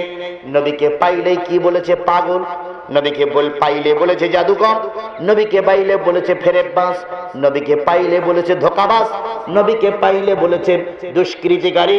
অনেক গালাগালির ভিতরে আল্লাহর নবী সারাদিন পালায়ে থাকতেন, সারাদিন বাইরে বাহির হতে পারতেন না। কাফেররা মারবে, কাফেররা অত্যাচার করবে, কাফেররা রক্ত ঝরাবে, এই ভয়ে নবী সারাদিন বাইর হতে পারতেন না। রাতের অন্ধকারে প্রত্যেকটা কাফের নেতার লম্পগুলো যখন নিভে যেত, বাতিগুলো যখন নিভে যেত, নবীজি দাঁড়ায় বলতেন, খাদিজা এবার আমি কালেমার দাওয়াত দিতে চললাম। নবী দাওয়াত দিয়ে মার খেয়েছেন, আর তুমি আমি হুজুর দাওয়াত দিয়ে মাছের মাথার মুরগির ঠ্যাং খেয়ে বুড়ি লতাই লতাই বেড়াচ্ছি। বুঝতে হবে নবীর দাওয়াত আর তোমার আমার দাওয়াত এক হচ্ছে না। একজন কয় হুজুর কালেমার দাওয়াত দিয়ে জেল খেটলো কেন? তুমিও হুজুর যে দাওয়াত দিয়েছে তুমি ওই দাওয়াত দাও, হুজুরির যে দশা ঘটিয়েছে তোমারও সেই দশা ঘটবে। একজন ইসলামী আন্দোলনের নেতার ফাঁসি হবে। কেন্দ্রীয় কারাগারের ইমাম সাহেব গেছে কালেমা পড়াতে, তিনি আলেম, আলেমের কালেমা পড়াতে গেছে ইমাম সাহেব। তার নেতা বলতেছে, কি ভাই, আপনার 2 ঘন্টা পরে হলো ফাঁসি, আপনাকে আমি কালেমা দাওয়া মানে কালেমা পড়াতে আসছি। নেতা তখন মিসকে হাসি দিয়ে বলতেছে, ভাই যে কালেমার দাওয়াত তুমি দাও সেই কালেমার দাওয়াত আমিও দিচ্ছি। তুমি কালেমার দাওয়াত দিয়ে মাসে 10,000 বেতন পাও, খেয়ে গিয়ে ভুড়িটা 4.5 মণ ওজন করেছ, আর আমি এই কালেমার দাওয়াত দিয়ে 2 ঘন্টা পরে ফাঁসিতে ঝুলবো। তুমি কোন কালেমার দাওয়াত দিচ্ছ আর আমি কোন কালেমার দাওয়াত দেই? নবীর কালেমা আর তোমার কালেমা এক হচ্ছে না। আজকে আমি আজিজুল ইসলাম যখন কোরআনের মাহফিলে আসবো, বগুড়ার থেকে 100 মোটরসাইকেল আমাকে রিসিভ করা হবে, 10-20 খান গাড়ি আমার পক্ষে থাকবে, এটাই তো হলো বক্তার কাজ। কিন্তু কোরআনের কথা বলতে যে কোন পাশে আসতে হয় আর কোন পাশে যাইতে হয়, যিনি দাওয়াত করে উনিও জানে না, আর অন্য লোক তো জানা দূরের কথা। কি কায়দায় হুজুর কোন পাশে যাবে আজকে দেখিয়ে ছাড়বে, আপনি দেখতেই থাকেন, দেখতেই থাকেন, দেখতেই থাকেন। কোন থাকতে হুজুর চলে যাবে আপনিও যাবেন না, আপনার বাবার 14 গোষ্ঠীও জানবে না, ওই থাকেই হুজুর চলে যাবে।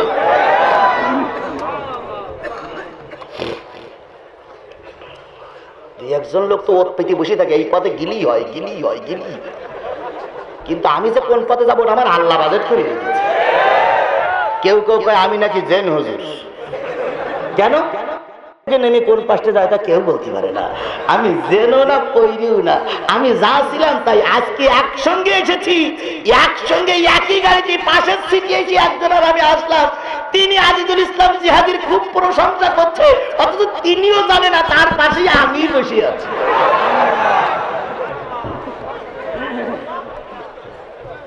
এগুলো হলো মালিকের কৃপা। কার কৃপা? আল্লাহ নবী সাল্লাল্লাহু আলাইহি সাল্লাম রাতের অন্ধকারে গোটা দুনিয়ার বাতি যখন নিভে যেত, একা একাই কালেমার দাওয়াতের জন্য বাহির হতো। খাদিজা রাদিয়াল্লাহু তাআলা বলতেন, ইয়া রাসূলুল্লাহ আমি আপনার সঙ্গে যাই। নবীজি বলতেন, খাদিজা তুমি না মহিলা মানুষ, তুমি ঘরে বসে দোয়া করো, তোমার নবীর উপর আল্লাহ কোনো বিপদ দেবে না।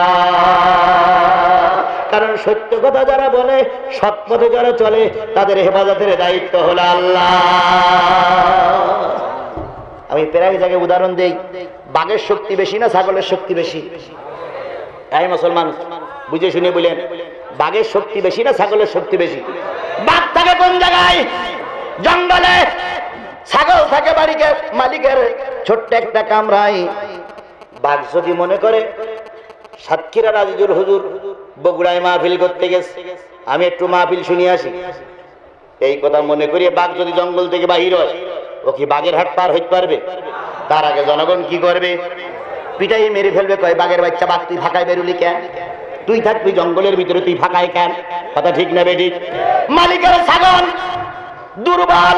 সকালবেলা ঘরের দরজা খুলে দিল, ছাগল ঘাস খাইতে খাইতে সমস্ত মাঠ ঘুরে ঘুরে বেড়ায়, এ রাস্তার থেকে ও রাস্তায়, ও রাস্তার থেকে ও রাস্তায়। ছাগলের পিছনে কোনো লোক নাই, জন নাই, কিন্তু ছাগল মনে মনে ঘুরে ঘুরে বেড়ায়। আর ছাগল একটা জিনিস আশা করে বসে থাকে, যদি কুকুরে আমারে তাড়া করে, শিয়ালে আমারে তাড়া করে, কোন চোর ডাকাত যদি আমার গলায় গামছা দিয়ে নিয়ে যায়, একবার ডাকবো ভ্যা, মালিক শুনতে পেয়ে লাঠিয়ে নিয়ে ওই চোর ডাকাত অথবা কুকুর শিয়ালের চর্চা না করবে, আমার শুধু হবে একবার ভ্যা। তাহলে ছাগলের মনে ভয় নেই, কারণ ছাগলের একজন কি আছে? মালিক আছে। বাঘের ভয় আছে, কারণ বাঘ শক্তিশালী হলে বাঘের পক্ষে কেউ নাই, এই জন্য ভয় আরো জঙ্গলের বাইরে বাহির হয় না। ঠিক তদ্রুপ বড় বড় বিশাল বিশাল নেতা ওই ব্যারাকের ভিতরে বসে বড় বড় বক্তৃতা করে, বড় বড় ওয়াজ করে, বড় বড় বয়ান দেয়, বড় বড় মিথ্যা কথা বলে, বড় বড় চাক্ষুষ চাক্ষুষ ডাকাতির গল্পগুলো সত্যি পরিণত করে ওই জায়গায় বসে বসে, কিন্তু ওদের সাহস নাই জঙ্গলের বাইরে আসা। কারণ জঙ্গলের বাইরে আসলেই জঙ্গল লাঠিতে তেল মাখাই বসে আছে, তোমার তেল তালা বানাই বিদায় দেবে।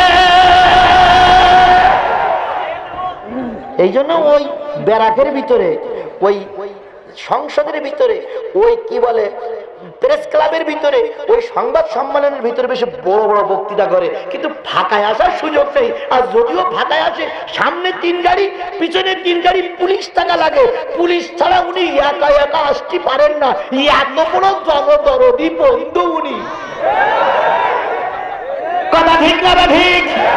তোমার সমাবেশে, তোমার জনসমাবেশে এর 4 ভাগের 1 ভাগ লোক হয় না টাকা যদি না দাও।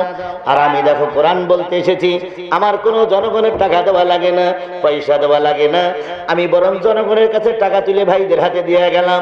তারপরেও লক্ষাধিক মানুষ কোরআনের কথা শুনতেছে, কারণ আমরা সবাই জানি আমাদের একজন মালিক আছে, তিনি আল্লাহ। আমি বিপদে পড়ে গেলে, আমি মুসিবতে পড়ে গেলে একবার ডাকবো, আল্লাহ তোমার বান্দা বিপদে পড়েছে, আল্লাহ সঙ্গে সঙ্গে তার রহমত দিয়ে আমাদের সাহায্য করবে। এখন যদি মনে করো এরপরও আমাদের কাঁদাবা, এরপরও আমাকে মারবা, মারতে পারো, তোমাদের পাওয়ার আছে, কিন্তু ভালো করে মনে করে রাখো, একজন আলেমের চোখের পানি ফেলাইছ, তুমি সাদা কাগজে লিখে রাখো, তোমারও চোখের পানি ঝরবে। তুমি একজন মায়ের সন্তানকে হত্যা করে তুমি তোমার আমার মায়ের কোল খালি করেছ, খোদার কসম তুমিও লিখে রাখো, তোমার সন্তানের লাশ বিশ্ব রোডে পড়ে থাকবে, দুনিয়ার কোনো মানুষ জানাজা পড়ার জন্য এগিয়ে আসবে না। যেমন কর্ম তেমন ফল, বিশ্বাস না হয় করি দেখো, বেহেশতে সত্য, দোজখ সত্য, বিশ্বাস না হয় কই দিয়ে দেখো। আমার ভাইয়েরা, নবী রাতের অন্ধকারে দাওয়াত দিতে গেছে, মনে আছে তো? মনে আছে? নবী রাতের অন্ধকারে দাওয়াত দিতে চলে গেছে, এবার কাফেরের ঘরে যায়, নক করেছে, ভাই ভাই ভাই। কে? মোহাম্মদ ইবনে আব্দুল্লাহ। আমার বাড়ি কেন?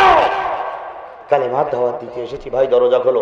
কেউ দরজা খুলেছে, কেউ বা দরজা খুলেনি, কেউ বা দরজা খুলে দেখেছে মুহাম্মদ সাল্লাল্লাহু আলাইহি সাল্লাম দাঁড়ায় আছে, গলা ধাক্কা দিয়ে ফেলাইয়ে দিয়েছে। নবীর নাক কেটে গেছে, নবীর কান কেটে গেছে, নবীর কপাল কেটে গেছে, রক্তাক্ত হয়েছে নবী। জনতার, কাফের জনতা তার উপর আক্রমণ চালিয়েছে। রাতের অন্ধকারে শেষ রাত্রিতে নবী খোড়ায়ে খোড়ায়ে রক্তাক্ত অবস্থায় ঘরে ঢুকেছে। দরজার সামনে এসে ডেকেছে, খাদিজা খাদিজা, দরজা খোলো খাদিজা। জাতি আমার কালেমা গ্রহণ করি নাই, বরং জাতি আমাকে রক্তাক্ত করে নবীরে ঘরে পাঠিয়ে দিয়েছে। খাদিজা দরজা খুলেছে, কখনো নবীজির নাক ফাটা, কখনো নবীজির কান ফাটা, কখনো নবীজির মাথা ফাটা, কখনো নবীজির হাত ভাঙা, কখনো নবীজির পা ভাঙা। রক্তাক্ত অবস্থায় খাদিজা ঘরের ভিতরে নিয়ে শুশ্রূষা করেছে। এভাবে করতে করতে 2-3 বছর চলে গেল।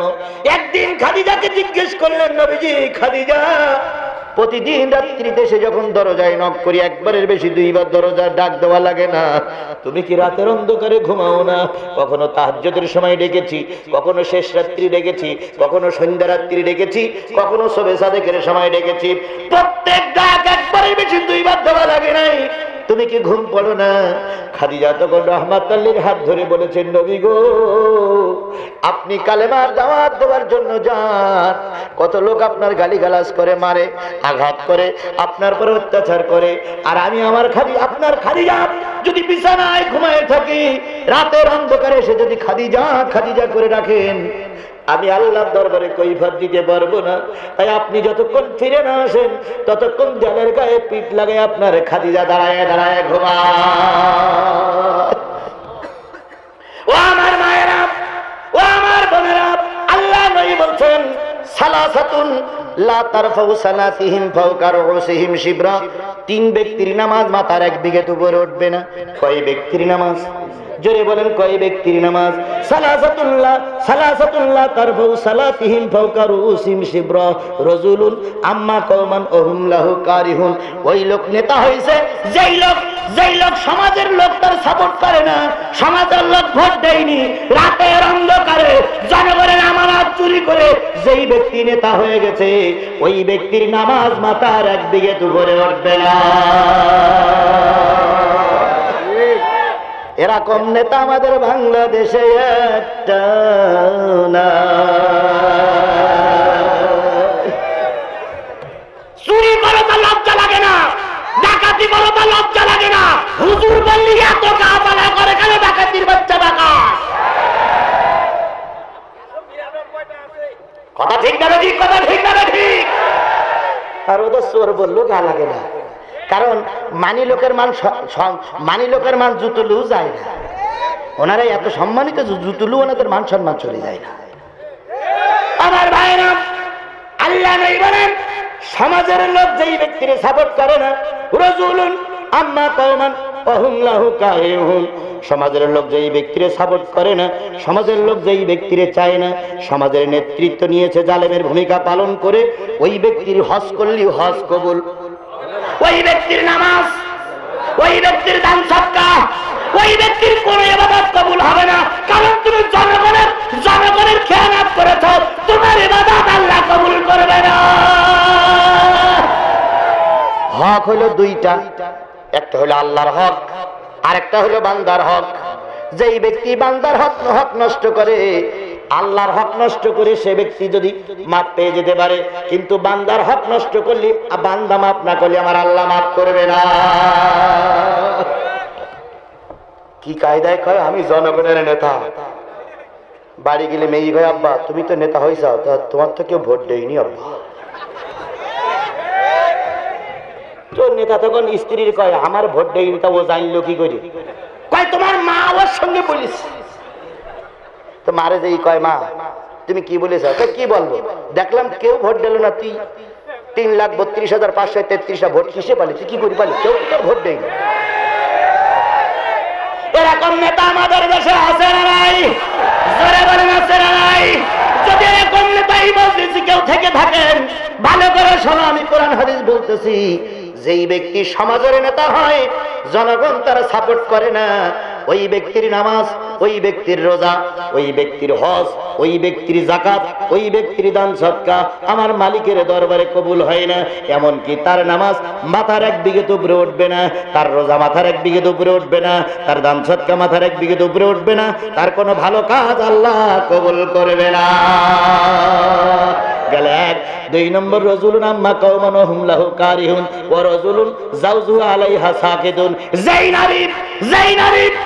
নারী স্বামীর সঙ্গে কাচাল করিয়া, স্বামীর সঙ্গে দ্বন্দ্ব করিয়া রাতের বেলায় ঘুমায়, এক স্বামী থাকে দক্ষিণ দিক ফিরে শুয়ে, আর স্ত্রী থাকে উত্তর দিক ফিরে শুয়ে, মাঝখানে এক হাত ফাঁক। আল্লাহ নেই বলেন, স্বামী স্ত্রী কাচাল করিয়া, গন্ডগোল করিয়া, যেই স্ত্রী তার স্বামীর সঙ্গে কথা বন্ধ করে রাত্রি যাপন করে, আর ওই স্ত্রী আর ওই স্বামী যদি রাতের বেলায় তাহাজ্জুদ নামাজও পড়ে, তাদের নামাজ মাথার একদিকে দুপুরে উঠবে না।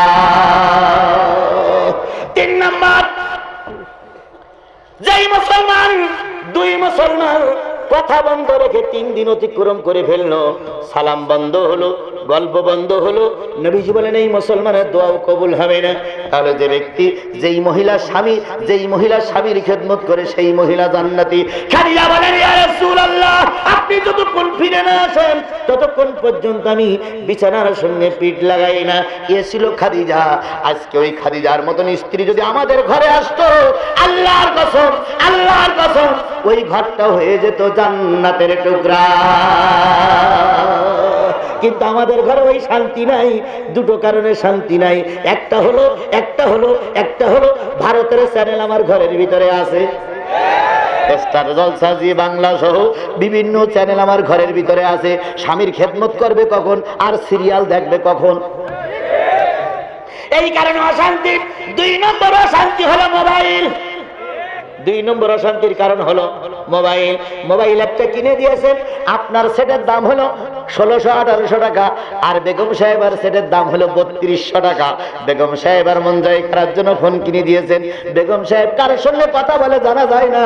হঠাৎ করে একদিন শোনা গেল এক ছেলের মা আর এক মেয়ের মা সকিনা খাতুন ওই কুমিল্লার এক লোকের সঙ্গে পালায়া চলিয়া গিয়েছে।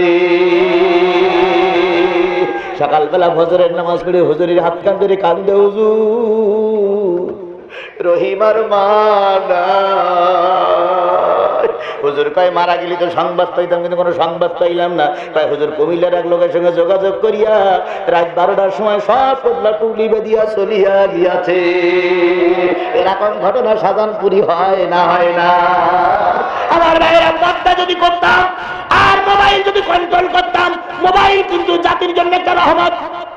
উল্টো বুঝেন না অবশ্যই, কিন্তু সেই রহমতটা এখন উল্টো জায়গায় কাজে লাগাইয়া এই মোবাইল হয়ে গেছে আমাদের জন্য বিপদের কারণ। এই জন্য ছেলের হাতে মোবাইল দেন, মেয়ের হাতে মোবাইল দেন, স্ত্রীর হাতে মোবাইল দেন, কিন্তু নিজে গার্জেনের খোঁজ রেখেন যে ছেলে কার সঙ্গে কথা বলে, মেয়ে কার সঙ্গে কথা বলে। বউ রাতের অন্ধকারে আপনার সবাই রেখে বাইরে যাওয়ার নাম করে বাথরুমের ভিতরে বসে 1 ঘন্টা কাছে গল্প করে আসলে এটাও বাড়িওয়ালার জানা দরকার।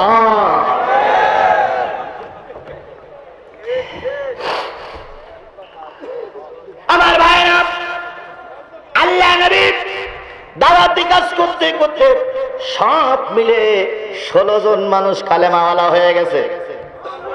কয়জন? মাঝখানে কালেমার দাওয়াত দিয়েছে 5 বছর। কয় বছর? 5 বছরে কয়জন কালেমাওয়ালা হয়েছে? 16 জন পুরুষ লোক আর কয়েকজন মহিলা লোক। এই ছাড়া আর কালেমাওয়ালা হয়ে নাই। হঠাৎ করে নবীজি সংবাদ পাইলেন একজন লোক নবীকে হত্যা করার জন্য আসতেছে। তার নাম কি? ওমর ইবনে খাত্তাব। আল্লাহর কাছে দোয়া করলেন, আল্লাহ 2 ওমরের এক ওমরকে মুসলমান বানায়া দাও। ওমর ইবনে হাসেম। আবু জেহেলের নাম ছিল ওমর ইবনে হাসেম। আর নবী মুহাম্মদ সাল্লাল্লাহু আলাইহি সাল্লামের হাতে যে ওমর কালেমা পড়েছিলেন তার নাম ছিল ওমর ইবনে খাত্তাব। 2 ওমরের এক ওমর মুসলমান বানায়া দাও। ওমর ইবনে খাত্তাব তরবারি নিয়ে আসলেন নবীকে হত্যা করার জন্য।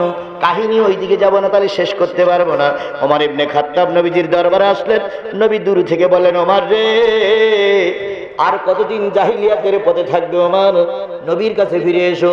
ওমর তরবারি ফিলাই দিলেন, নবীর হাতে কালেমা পড়লেন, নবীর বুকের সঙ্গে বুক মিলালেন। হযরত ওমর বুকটা ছাড়ে নবীর হাতটা ধরে বলছে, ইয়া রাসূলুল্লাহ, যে কালেমা আমি পড়েছি এই কালেমা সত্য না মিথ্যা? বলুন তো, আমরা যে কালেমা পড়ি এই কালেমা সত্য না মিথ্যা?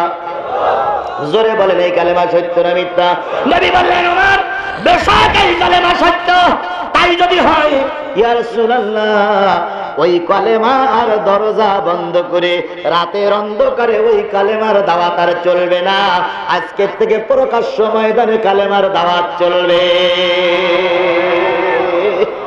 কথায় বলে শক্তর ভক্ত নরমের জম। নরম পাইলেই ঢুকে পড়ে, শক্ত পাইলেই মুখ টেনে বের করে নিয়ে আসে। যেই হুজুরদের নরম পায় ওই হুজুরদের মাথায় উঠে ধিন দিন করে নাচে আর কয়, হুজুর আমি যা বলবো আপনি তাই বলবেন। আর যদি একটু হুজুর শব্দ হয়, নেতারা তখন, বামপন্থীরা তখন বলে, এখন সুযোগ পাইলাম না, পরে সুযোগ দেখব। কিন্তু আল্লাহর কথা ভালো করে মনে রাখো, কোনো সুযোগ নাই যদি আমার আল্লাহ এই সুযোগ করে না দেয়। হযরত ওমর কালেমাওয়ালা হয়ে গেলেন। ইয়া রাসূলুল্লাহ, আমি যে কালেমা পড়েছি এই কালেমা সঠিক না বেঠিক? নবীজি বলেন এই কালেমাই সঠিক। তাই যদি হয় তাহলে এই কালেমার ঘরের দরজা দিয়ে পড়বো না, ডাইরেক্ট এখন কালেমা পড়বো সবার সামনে। নবীও তো সেদিন ভয় পেয়ে বলতো, ওমর রে, এখনো প্রকাশ্য কালেমা পড়ার মতন পরিবেশ হয়নি, কারণ আমার দলে এখন পুরুষ লোক কয়জন? 16 জন। পুরুষ লোক কয়জন? আল্লাহ নবীর কথা শুনে বলেন, ইয়া রাসূলুল্লাহ, আপনি ওই 16 জন লোক আমার সাথে দেন। আমি কাবার চত্বরে চলে গেলাম, আমি ওই 16 জন লোক নিয়ে দাওয়াত করব, 16 জন লোক নিয়ে দাওয়াতে কাজ করব। হযরত ওমর চলে গেলেন, কাবার হাতিমের উপরে দাঁড়ায় বললেন, আবু জেহেল বেরিয়ে এসো, উতবা বেরিয়ে এসো, আবু লাহাব বেরিয়ে এসো, আবু সুফিয়ান বেরিয়ে এসো, ওলীদ ইবনে মুগীরা বেরিয়ে এসো। কেন? আমি একটা নতুন দাওয়াত নিয়ে এসেছি। কি দাওয়াত নিয়ে এসেছে? নতুন দাওয়াত নিয়ে এসেছে।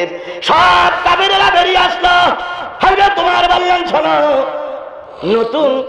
নতুন দাওয়াতটা হচ্ছে লা ইলাহা ইল্লাল্লাহু মুহাম্মাদুর রাসূলুল্লাহ। ওমর ইবনে হিসাব আবু জেহেল বলছে, তুই ধ্বংস হ। আবু সুফিয়ান বলছে, তোর পরে খোদার গজব নাজিল হোক। আবু লাহাব বলছে, বিয়াদব, তুই কি এই কথা শোনানোর জন্য এত লোক এক জায়গায় করলি? ওলীদ ইবনে মুগীরা ছিল তার সন্তান। ও বলতেছে, আবু জেহেল, আমি কি এই হুজুরির ধরবো? কোন হুজুর? ওমর। হুজুরির ধরবো? ওর ওয়াজ করা শেষ করবো আমি? আমাদের ডেকে নিতেই এই কথা বলতেছে। তো সাহস বাড়ে, লোক মাত্র 16 জন, সব আমরা মাত্র 16 জন, আর আমরা তারই মাসে আমাদের বিরুদ্ধে কথা বলে ধরবো? আবু জেহেল বলল, ধরিস না, ওই একলাই যথেষ্ট। ওমর একলাই যথেষ্ট, ওর কাছে টিকবি না। কেন টেকবো না? আমি একটু ধরে দেখি। কেন ওমরের সঙ্গে বিয়াদবি করেছিল? আল্লাহ কোরআনের ভিতরে সূরা কলমের ভিতরে নোট করলেন।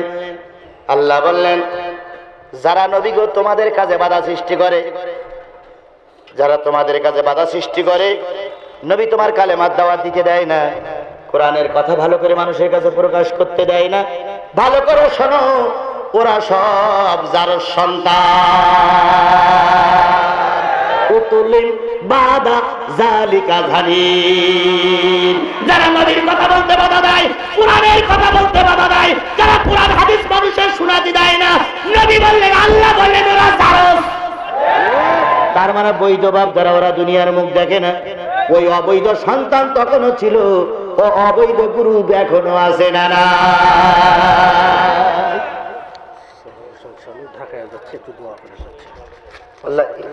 তাহলে এনার সুযোগ করে দেয়, তাহলে আর একজনের সুযোগ না পেলে কি করে হবে? এগুলো আমি আগেই বলেছিলাম। সোহরাব হোসেন সান্নু ভাই 5000 টাকা দিয়েছেন। আচ্ছা, দোয়া করবে, ইনশাল্লাহ দোয়া করবে, আল্লাহ কবুল করুক, সুস্থ হয়ে পৌঁছানো। তো উনি একটু বাইরে চলে যাবে, ঢাকায় যাবে, তো এই জন্য উনি একটু দোয়া চাচ্ছে, আল্লাহ ওনাকে কবুল করুক। জি জি জি ভাই, জি ভাই, ওয়ালাইকুম আসসালাম। যেহেতু উনি এখন একটু ব্যস্ত, তবে আমি আগেই বলেছিলাম যে অন্তত আগে সেরে নেবেন, নাই পরে সারবেন। এখন উনি যেহেতু যাই যাচ্ছে, আল্লাহ কবুল করুক, আল্লাহ কবুল করুক। কয়টা বাজে?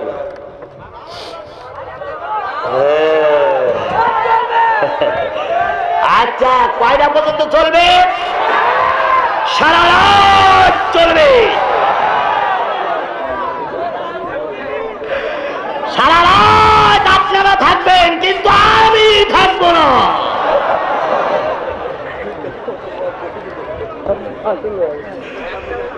সারা রাত শ্রোতা থাকবে, কিন্তু বক্তা থাকুন না। আপনারা থাকবেন, সমস্যা নেই, এই সামিয়ানার নিচেই থাকবেন। সারা রাত ওয়াজ শুনবে, কিন্তু ফজরের নামাজ পড়বে না। এ মুসলমান আমাদের সঙ্গেই আছে। আমি কথা সংক্ষেপে নিয়ে আসি, যেহেতু কথা বেশি আমি দেখেছি, অল্পক্ষণের ভিতরে শেষ করবো ইনশাআল্লাহ। আমার বন্ধুগণ, আবারও দাবি করি, যদি আমার এই মাহফিল থেকে একটা লোক উঠে যায়, তাহলে বুঝতে হবে তারা কোরআনের দুশমন, তারাই উঠে যাচ্ছে। কারণ এখানে মাহফিল আজকে হচ্ছে, আগামীকাল কিন্তু এখানে মাহফিল হবে না। এই নেতারা উপস্থিত হবে না, আমিও উপস্থিত হব না, এই হাজার হাজার জনগণ উপস্থিত হবে না, এই মাহফিল থেকে চলে যাওয়া বুঝতে পার কপাল পুড়েছে। তবে হ্যাঁ, দুটো কারণে চলে যাওয়া যেতে পারে, পেশাব আর পায়খানা। তবে পেশাব বন্ধ করে রাখার জন্য চেষ্টা করবেন, কিন্তু পায়খানা লাগলে সমস্যা, এই জন্য এখানে ঝেড়ে দেবেন না পায়খানাটা। পেশাব লাগলে নিচের দিকে ঝেড়ে দেবেন, ওদিকে যায় হোক, পরে বাড়ি দিয়ে কাপড় চোর পাল্টাই ফেলবেন। বিশাল এক মাহফিল হচ্ছে, এক লোক মাহফিল থেকে উঠে দাঁড়াইছে, হুজুর জিজ্ঞাসা করে কে উঠলে কেন? হুজুর 1 নম্বর। আর এক লোক উঠছে, হুজুর 2 নম্বর। খুঁটি হেলান দিয়ে এক লোক বসেছিল, সে খানিকক্ষণ পরে উঠেছে, হুজুর তুমি উঠলে কেন? হুজুর 3 নম্বর। আমি হুজুর জিজ্ঞেস করলে 1 নম্বর মানে? কয় পেশাব। 2 নম্বর পায়খানা। বাবা 3 নম্বর তো বুঝলাম না। ও লোক তখন বলছে, হুজুর বিড়ি বিড়ি বিড়ি। 3 নম্বর মানে বিড়ি টানা। ভাই হুজুর অনেকক্ষণ আজ শুনি আমার বিড়ি টানা লেগেছে, একটা বিড়িটা নিয়ে আসি। এরকম কোরআনের মাহফিলে এসে বিড়ি খায় এরকম মুসলমান আমাদের সমাজে আছে না? নাই আছে। আর আমি তো যাওয়ার সময় দেখি রে ভাই, কোরআনের মাহফিলে 2 ঘন্টা বসেছিল, বিড়ি টানতে পারিনি, বাস তলায় বসে বিড়ি টানতেছে, মনে হয় তারা বাপ ঝাড়ে আগুন তৈরি গেছে, এইরকম টানে টানে মাহফিল শেষে বসে। এরকম বিড়ি খাওয়া লোক আমাদের সমাজে। আমার ভাইরা, ওয়ালিদ ইবনে মুগিরা ছিল অবৈধ মায়ের অবৈধ সন্তান। সে বলে দিল আমি কি ওমরকে ধরবো? আবু জেহেল বললেন না না, ধরিস না, ওমরকে যেতে দে। ওমর এবার কালেমার দাওয়াত দিলেন, কাফেরেরা সব চলে গেল। ওমর বললেন আমার দলে আসছিল কয়জন? আবু বকর, ওসমান, আলী বললেন আমরা আছি 16 জন। এবার ওমর বললেন, ও আবু বকর আমার পিছনে দাঁড়াও। কেন? এখন কালেমার দাওয়াত দেওয়া হবে। কিসের দাওয়াত দেওয়া হবে? গোটা পৃথিবী কাফের ছায়া। মুসলমান কয়জন? 16 জন। আর ওমর হলো 17 জন। আর নবী আছে ঘরের ভিতরে।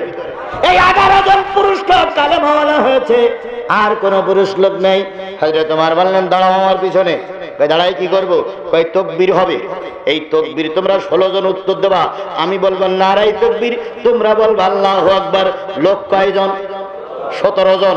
ওমর হলে নেতা, পিছনে আছে 16 জন। হযরত ওমর পৃথিবীর ইতিহাসে, মুসলমানদের ইতিহাসে সর্বপ্রথম তাকবীর দিলেন কাবার হাতিমে দাঁড়ায়, নারায়ে তাকবীর, লিল্লাহি তাকবীর।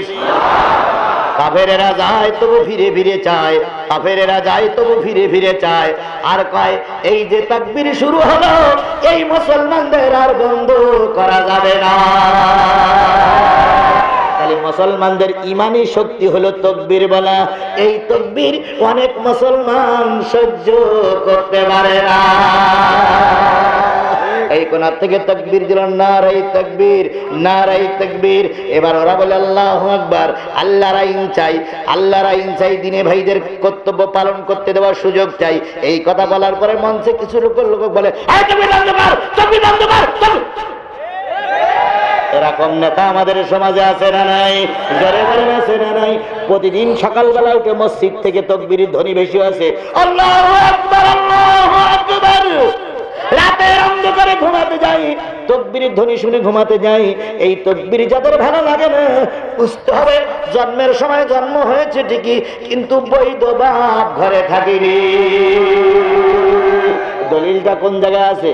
কোরআনে ইন্নাল্লাযীনা ইয়াকফুরুনা বিআয়াতিল্লাহ ওয়া ইয়াকতুলুনান নাবিয়্যিনা বিগাইরিল হক ওয়া ইয়াকতুলুনাল্লাযীনা ইয়া'মুরুনা বিল কিসতি মিনান নাস ফাবাশশিরহুম বিআযাবিন আলীম। আমার আল্লাহ বলে দিলেন, যারা কোরআনের কোন একটা আয়াত অস্বীকার করে, নবীদের হত্যা করে, আর এই কোরআনের দাওয়াত, নবীর দাওয়াত যারা মানুষের কাছে প্রচার করে, ওদেরকেও যারা বিনা অপরাধে বন্দী করে রাখে, হত্যা করে, আমার আল্লাহ বললেন ওরা সব অবৈধ রক্ত দ্বারা দুনিয়ার মুখ দেখেছে, ওরা বৈধ রক্ত দ্বারা দুনিয়ার মুখ দেখে না।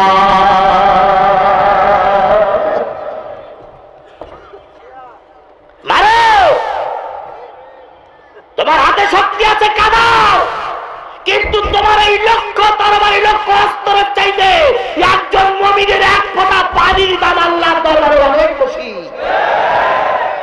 আইনানে লান তামাসসুহুমুন নার, আইনুন বাকাত ফি খাশিয়াতিল্লাহ ওয়া আইনুন বাকাত তাহরিসু ফি সাবিলিল্লাহ।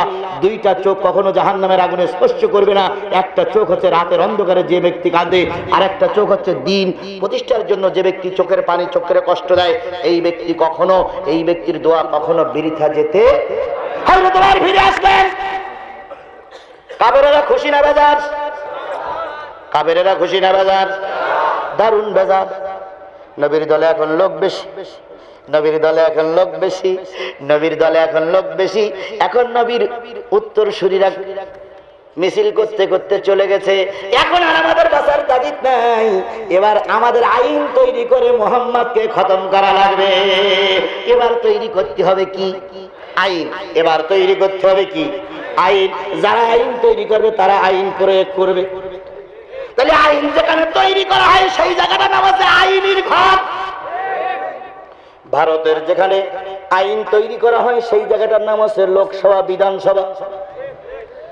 আমেরিকায় যেখানে আইন প্রণয়ন করা হয় এইটার নাম কি? White house. আমেরিকার একটা নাম আছে, রাশিয়ার একটা নাম আছে, ভারতের একটা আইন তৈরি করার ঘর আছে, বাংলাদেশে আইন তৈরি করার এবং সে আইন প্রয়োগ করার একটা ঘর আছে, তার নাম কি? জাতীয় সংসদ ভবন। এই জাতীয় সংসদ ভবন থেকে আইন তৈরি হয়, এখান থেকে আইন প্রয়োগের ব্যবস্থা হয়। আবু জাহেল গ্রুপরা তখন সরকারে, তারা তখন বিশ্বের নেতা। ওদের আইন তৈরি করার একটা ঘর ছিল, সেই ঘরটায় আরবিতে বলা হয় দারুন নাদওয়া।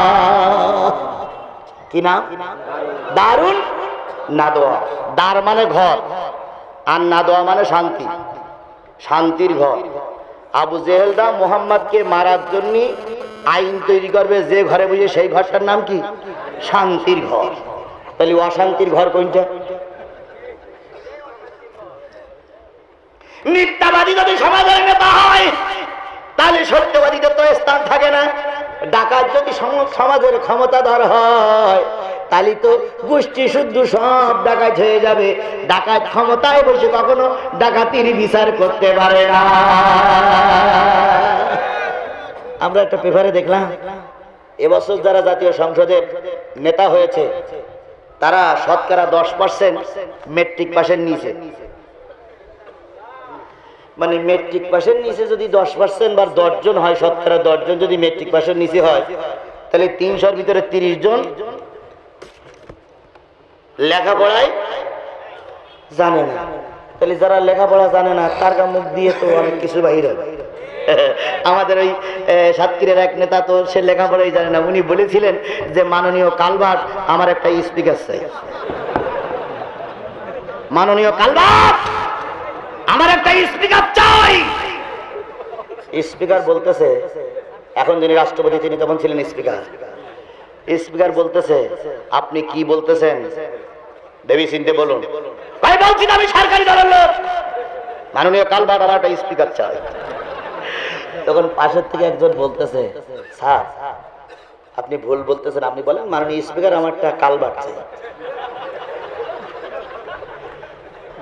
লেখাপড়া যদি না জানে, শিক্ষিত নেতা যদি সমাজের নেতা যদি শিক্ষিত না হয়, তার দ্বারা জাতি উপকৃত হয় না। ওই কোন নেতা বলেছিল আমার একটা শিক্ষিত মা দাও, আমি একটা শিক্ষিত জাতি উপহার দেব। নেপোলিয়ান বলেছিল আমার একটা শিক্ষিত মা দাও, আমি একটা শিক্ষিত জাতি উপহার দেব।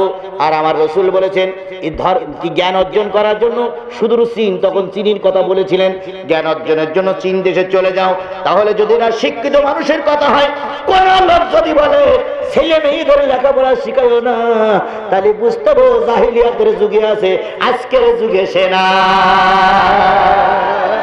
তবে আমাদের বক্তব্য, ইসলামের বক্তব্য, নারী যত উচ্চ শিক্ষিত হবে কোনো বাধা নাই, তবে বেপর্দা হওয়া যাবে না। ইসলাম যেটা সমর্থন করে সেটা হচ্ছে বেপর্দা হওয়া যাবে না। পদ্মার সঙ্গে নারী ডাক্তার হোক। যদি নারী ডাক্তারই না হয় তাহলে নারীদের চিকিৎসা দেবে কে? নারী যদি ইঞ্জিনিয়ার না হয় নারীদের ব্যথা বুঝবে কে? নারী যদি পাইলট না হয় নারী পাইলটের ব্যথা বুঝবে কে? নারী যদি ডাক্তার না হয় নারীর অপারেশন করবে কে? পদ্মার খেলা হবে। সুতরাং নারী ডাক্তার হোক, নারী ইঞ্জিনিয়ার হোক, নারী পাইলট হোক, নারী র্যাব হোক, নারী বিজিবি হোক, নারী বিজিবি হোক, বিজিবি হোক, নারী ওসি সাহেব হোক, নারী প্রত্যেকটা দায়িত্ব পালন করুক, কিন্তু ইসলাম বলে সেই নারী যেন বেপর্দা না করে, নারী যেন পর্দার সঙ্গে চলে। আমার ভাইয়েরা, যদি বিষয় বুঝাতে চাচ্ছিলাম, হযরত ওমর রাদিয়াল্লাহু তাআলা আনহু যখন কালেমার দাওয়াত দিয়ে ফিরে আসলেন, কালেমার দাওয়াত দিয়ে ফিরে আসলেন, লোক তার দলে লোক এখন 17 জন। নবী মুহাম্মদ তার জন্য দোয়া করলেন। কাফেরেরা চলে গেল। দারুন নাদওয়া একটা সংসদ বসালো। সেই সংসদে মুহাম্মাদের মারার জন্য আইন পাস হবে। ওই আইন ঘরে চলে গেল। ওই আইন ঘরের নেতা হলো আবু জেহেল, ওই আইন ঘরের স্পিকার হলো আবু সুফিয়ান। যখন সবাই আইন পাস করার জন্য যায়, হঠাৎ করে একজন মুরব্বির সঙ্গে দেখা। উনি হচ্ছেন বিশ্ব মুরব্বী। উনি কি বিশ্ব মুরব্বী? আবু জেহেলের সঙ্গে দেখা পেয়ে নেতা, কই যান? জাতীয় সংসদে যাচ্ছি। জাতীয় সংসদের নাম কি? দারুন নাদওয়া। সংসদে যাচ্ছি কেন? আমাদের সমাজে এক ইয়েতিম বাচ্চা, যার ডাইনে বামে কেউ নাই, সে কালেমার দাওয়াত দিচ্ছে। লোক সব দলে দলে তার দল চলে যাচ্ছে। এখন আইন তৈরি করতে যাচ্ছে, তার মেরেই ফেলে। বিশ্ব মুরব্বী বলতেছে, বিশ্ব মুরব্বী, বিশ্ব মুরব্বী বলতেছে, আমি একটু তোমাদের সঙ্গে যাব। কেন? তোমরা যখন আইন তৈরি করবে, কোনটা বেঠিক আর কোনটা সঠিক আমি বলে দেবো, কারণ আমার চাইতে বয়স্ক লোক এই পৃথিবীতে আর কেউ নাই। আবু জেহেল করে, আপনার বয়স কত? পৃথিবীর জন্মের আগে আমার বয়স। এত বড় বয়স্ক লোক, এত বড় বয়স্ক লোক। নাম কি? আনা শায়েকে নাস, আমি এই বিশ্বের সবচেয়ে বড় মুরব্বী। আসলে সেই মুরব্বীর নাম কি? শয়তান। বলুন তো ভাইরা, শয়তানের চাইতে বড় মুরব্বী কি পৃথিবীতে আর কেউ ছিল? আদমের চাইতে ওর বয়স কম না বেশি? আদমের সেই বয়স বেশি, কারণ ও আগে হয়েছে, আদম পরে হয়েছে। চলো জাতীয় সংসদে যাই। জাতীয় সংসদে সবাই চলে গেল। ওই সংসদের সদস্য সংখ্যা ছিল 40। কত? 40। ওই সংসদে ছিল 12 দলীয় জোটের সংসদ। সদস্য সংখ্যা হলো 40। এই 40 জন সদস্য মিলে বসে গেল। এবার স্পিকার আবু সুফিয়ান ডাক দিয়ে বলল, আবু জেহেল, কেন আমাদের ডেকেছো? কয়, ডেকেছে মুহাম্মদ কালেমার দাওয়াত দিয়েছে। গতকাল গতকাল গতকাল আমাদেরকে ভয় দেখায় গেছে, ওমর কালেমার দাওয়াত চলবে, কালেমার কথা চলবে, তাই এসেছে আইন তৈরি করার জন্য। এখন কিভাবে কি করা যায়? স্পিকার বললেন, ঠিক আছে, তোমাদের কথা মেনে নিলাম। এবার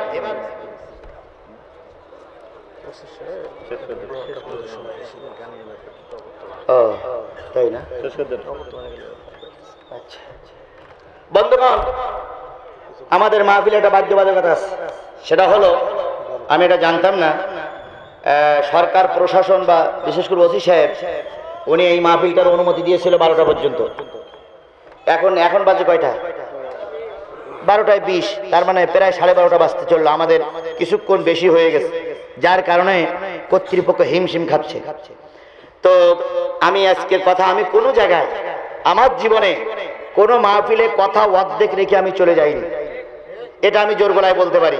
আর একথাও বলিনি যে মাহফিল বন্ধ আছে, এই মাহফিল ওই ডুমন পুকুরের কি, ডুমন পুকুর কামেল মাদ্রাসা কি আছে ওইখানে বলবো, এরকম কথা আমি কোনো জায়গায় পাওয়া করিনি। কারণ সে পর্যন্ত আল্লাহ আমার হায়াতে বাঁচাই রাখতেও পারে, নাও রাখতে পারে। সুতরাং আমি আমার কথা কোনো জায়গায় বাধাই রাখি না। কিন্তু আমি চেয়েছিলাম যে আমার এই লোক কয়টা পর্যন্ত থাকবো না আমি জানি। আমি চেয়েছিলাম এই কথা শেষ করে নিয়ে আসবো, কিন্তু বাধ্যবাধকতার কারণে কথা শেষ করে নিয়ে আসতে হচ্ছে। আমার কথা আমি শেষ করে নিয়ে আসি। সেটা হলো, আল্লাহ রসুলকে মারার জন্য আইন তৈরি করেছিল, কিন্তু রসুলকে কি মারতে পেরেছিল? জোরে বলেন, মারতে পেরেছিল? সেই রসুলের উত্তর সুবিধার বিরুদ্ধে এখন অনেক আইন হচ্ছে। আল্লাহ যদি দুনিয়ার থেকে নাও নাই, দুনিয়ার কোন আইনে আলেম ওলামাদেরকে নিশ্চিহ্ন করা যাবে না। জোরে বলেন ঠিক কিনা? আল্লাহু ইয়াসিমুকা মিনান নাস, মানুষের কি ব্যাপার? আপনাদের উঠতি বলিনি তো, আপনাদের উঠতি বলেছি আমি কি কথা এখনই শেষ করে দিয়েছি? আমি একটা বাধ্যবাধকতা ছিল সেটা পড়ে শোনালাম, কিন্তু এটা তো কোরআনের মাহফিল। আর ওসি সাহেব যিনি আছেন তিনিও তো বুঝতেছেন যে কোরআনের মাহফিল হচ্ছে, শুনতেছে জনগণ, একটু শুনুক, ওটা তো উনিও বোঝে। তারপরে উনি বারবার হয়তো বলেছেন যে 12টার ভিতরে শেষ করার কথা, দেরি করেন না। হয়তো উনি নরম ভাষায় বলতে পারেন, কারণ উনিও মুসলমান, আমিও মুসলমান, উনিও দেশের নাগরিক, আমিও দেশের নাগরিক, আমাদের শান্তি দেওয়ার দায়িত্ব তো ওনাদের। ওনারা চাচ্ছে না যে মাহফিল বন্ধ হয়ে যাক, কিন্তু একটা বাধ্যবাধকতা আছে, সেটা শোনাই দিলাম। এর মানে এই না যে আপনারা উঠে চলে যাবেন। এত বড় মাহফিল আর এবছরে কোনো জায়গায় আপনারা পাননি। সুতরাং আজকের এই মাহফিলে দোয়া না করে চলে যাওয়া কপাল পোড়ার লক্ষণ। এখনই দোয়া হবে। বসুন, আমি যেটা শেষ করি সেটা হলো, আল্লাহ পাক তার নবীকে বললেন, মানুষের মুখাপেক্ষী হয়েও না, আর আমি যারা হেদায়েত দেব সেই হেদায়েত পাবে। যে হেদায়েত, যার হেদায়েত কপালে নাই সে হেদায়েত পাবে না। আমার কর্তৃপক্ষের সঙ্গে কথা ছিল 9:30টার সময়, 9:30টার সময় আমার স্টেজ ধরার কথা ছিল। যদি 9:30 আমার স্টেজ দিত, এতক্ষণ আমার কথা শেষ হয়ে যেত, কিন্তু আমাকে দিয়েছেন প্রায় 10:30টায়, তার মানে 1 ঘন্টা। এদিকে লেট হওয়ার কারণে আমি কথা শেষ করতে পারিনি। আল্লাহ পাকের রসুল বলেছেন, বাল্লিগু আন্নি ওয়ালাউ আয়া, যদি একটা আয়াত থাকে তাহলে সেটা মানুষের কাছে পড়ে শোনাও। আসুন আমরা রসুলের এই নাজিলকৃত কোরআন, আল্লাহ নাজিলকৃত কোরআন, রসুলের হাদিসের দিকে ফলো করি। আমরা কোরআনের দাওয়াত দেই, রসুলের হাদিসের কথা বলি। সমস্ত কাফেরেরা একজোট হয়ে রসুলের ক্ষতি করতে পারিনি। আজকে কাফের মুশরিকেরা জোট হতে পারে, মুনাফিকরা জোট হতে পারে। জোট কিন্তু পৃথিবীতে দুটো, একটা হচ্ছে সত্যের জোট, আর একটা হচ্ছে মিথ্যার জোট। একটা হচ্ছে মুসলমানের জোট, একটা হচ্ছে মুনাফিক কাফেরদের জোট। একটা হচ্ছে চোরের জোট, আরেকটা হচ্ছে সত্যবাদীর জোট। একটা হচ্ছে ডাকাতির জোট, আরেকটা হচ্ছে নির্ভীক মুসলমানের জোট। আমরা কি কোরআন বিরোধীর পক্ষে না কোরআন প্রতিষ্ঠার পক্ষে? আমরা কি চোরের পক্ষে না ভালো লোকের পক্ষে? আমরা কি মুসলমানের পক্ষে না মুনাফিকের পক্ষে? কারা কারা কোরআনের পক্ষে থাকতে রাজি আছেন আল্লাহরে দেখা? কারা কারা কোরআনের পক্ষে থাকতে রাজি আছেন আল্লাহরে দেখা? আল্লাহ, হাতগুলো উঁচু করে রাখেন, হাতগুলো উঁচু করে রাখেন, হাতগুলো উঁচু করে রাখেন। আল্লাহ, আল্লাহ, হয়তো কথা শেষ করতে পারিনি, কিন্তু সকলেই মিলে ওয়াদা করেছি আমরা কোরআনের পক্ষে থাকবো। আমাদের এই ওয়াদা তুমি কবুল করে নাও। আমাদেরকে কোরআনের পক্ষে থাকার তৌফিক দিয়ে দাও, ধর্মের পক্ষে থাকার তৌফিক দিয়ে দাও। জীবনের শেষ নিঃশ্বাসটুকু পর্যন্ত আমরা যেন ঈমানের পক্ষে থাকতে পারি। আল্লাহ আমাদের কবুল করুক, আল্লাহ আমাদের কবুল করুক, আল্লাহ আমাদের কবুল করুক। আমিন। ওয়া আখিরু দাওয়ানা আলহামদুলিল্লাহি রাব্বিল আলামিন। আসসালামু আলাইকুম।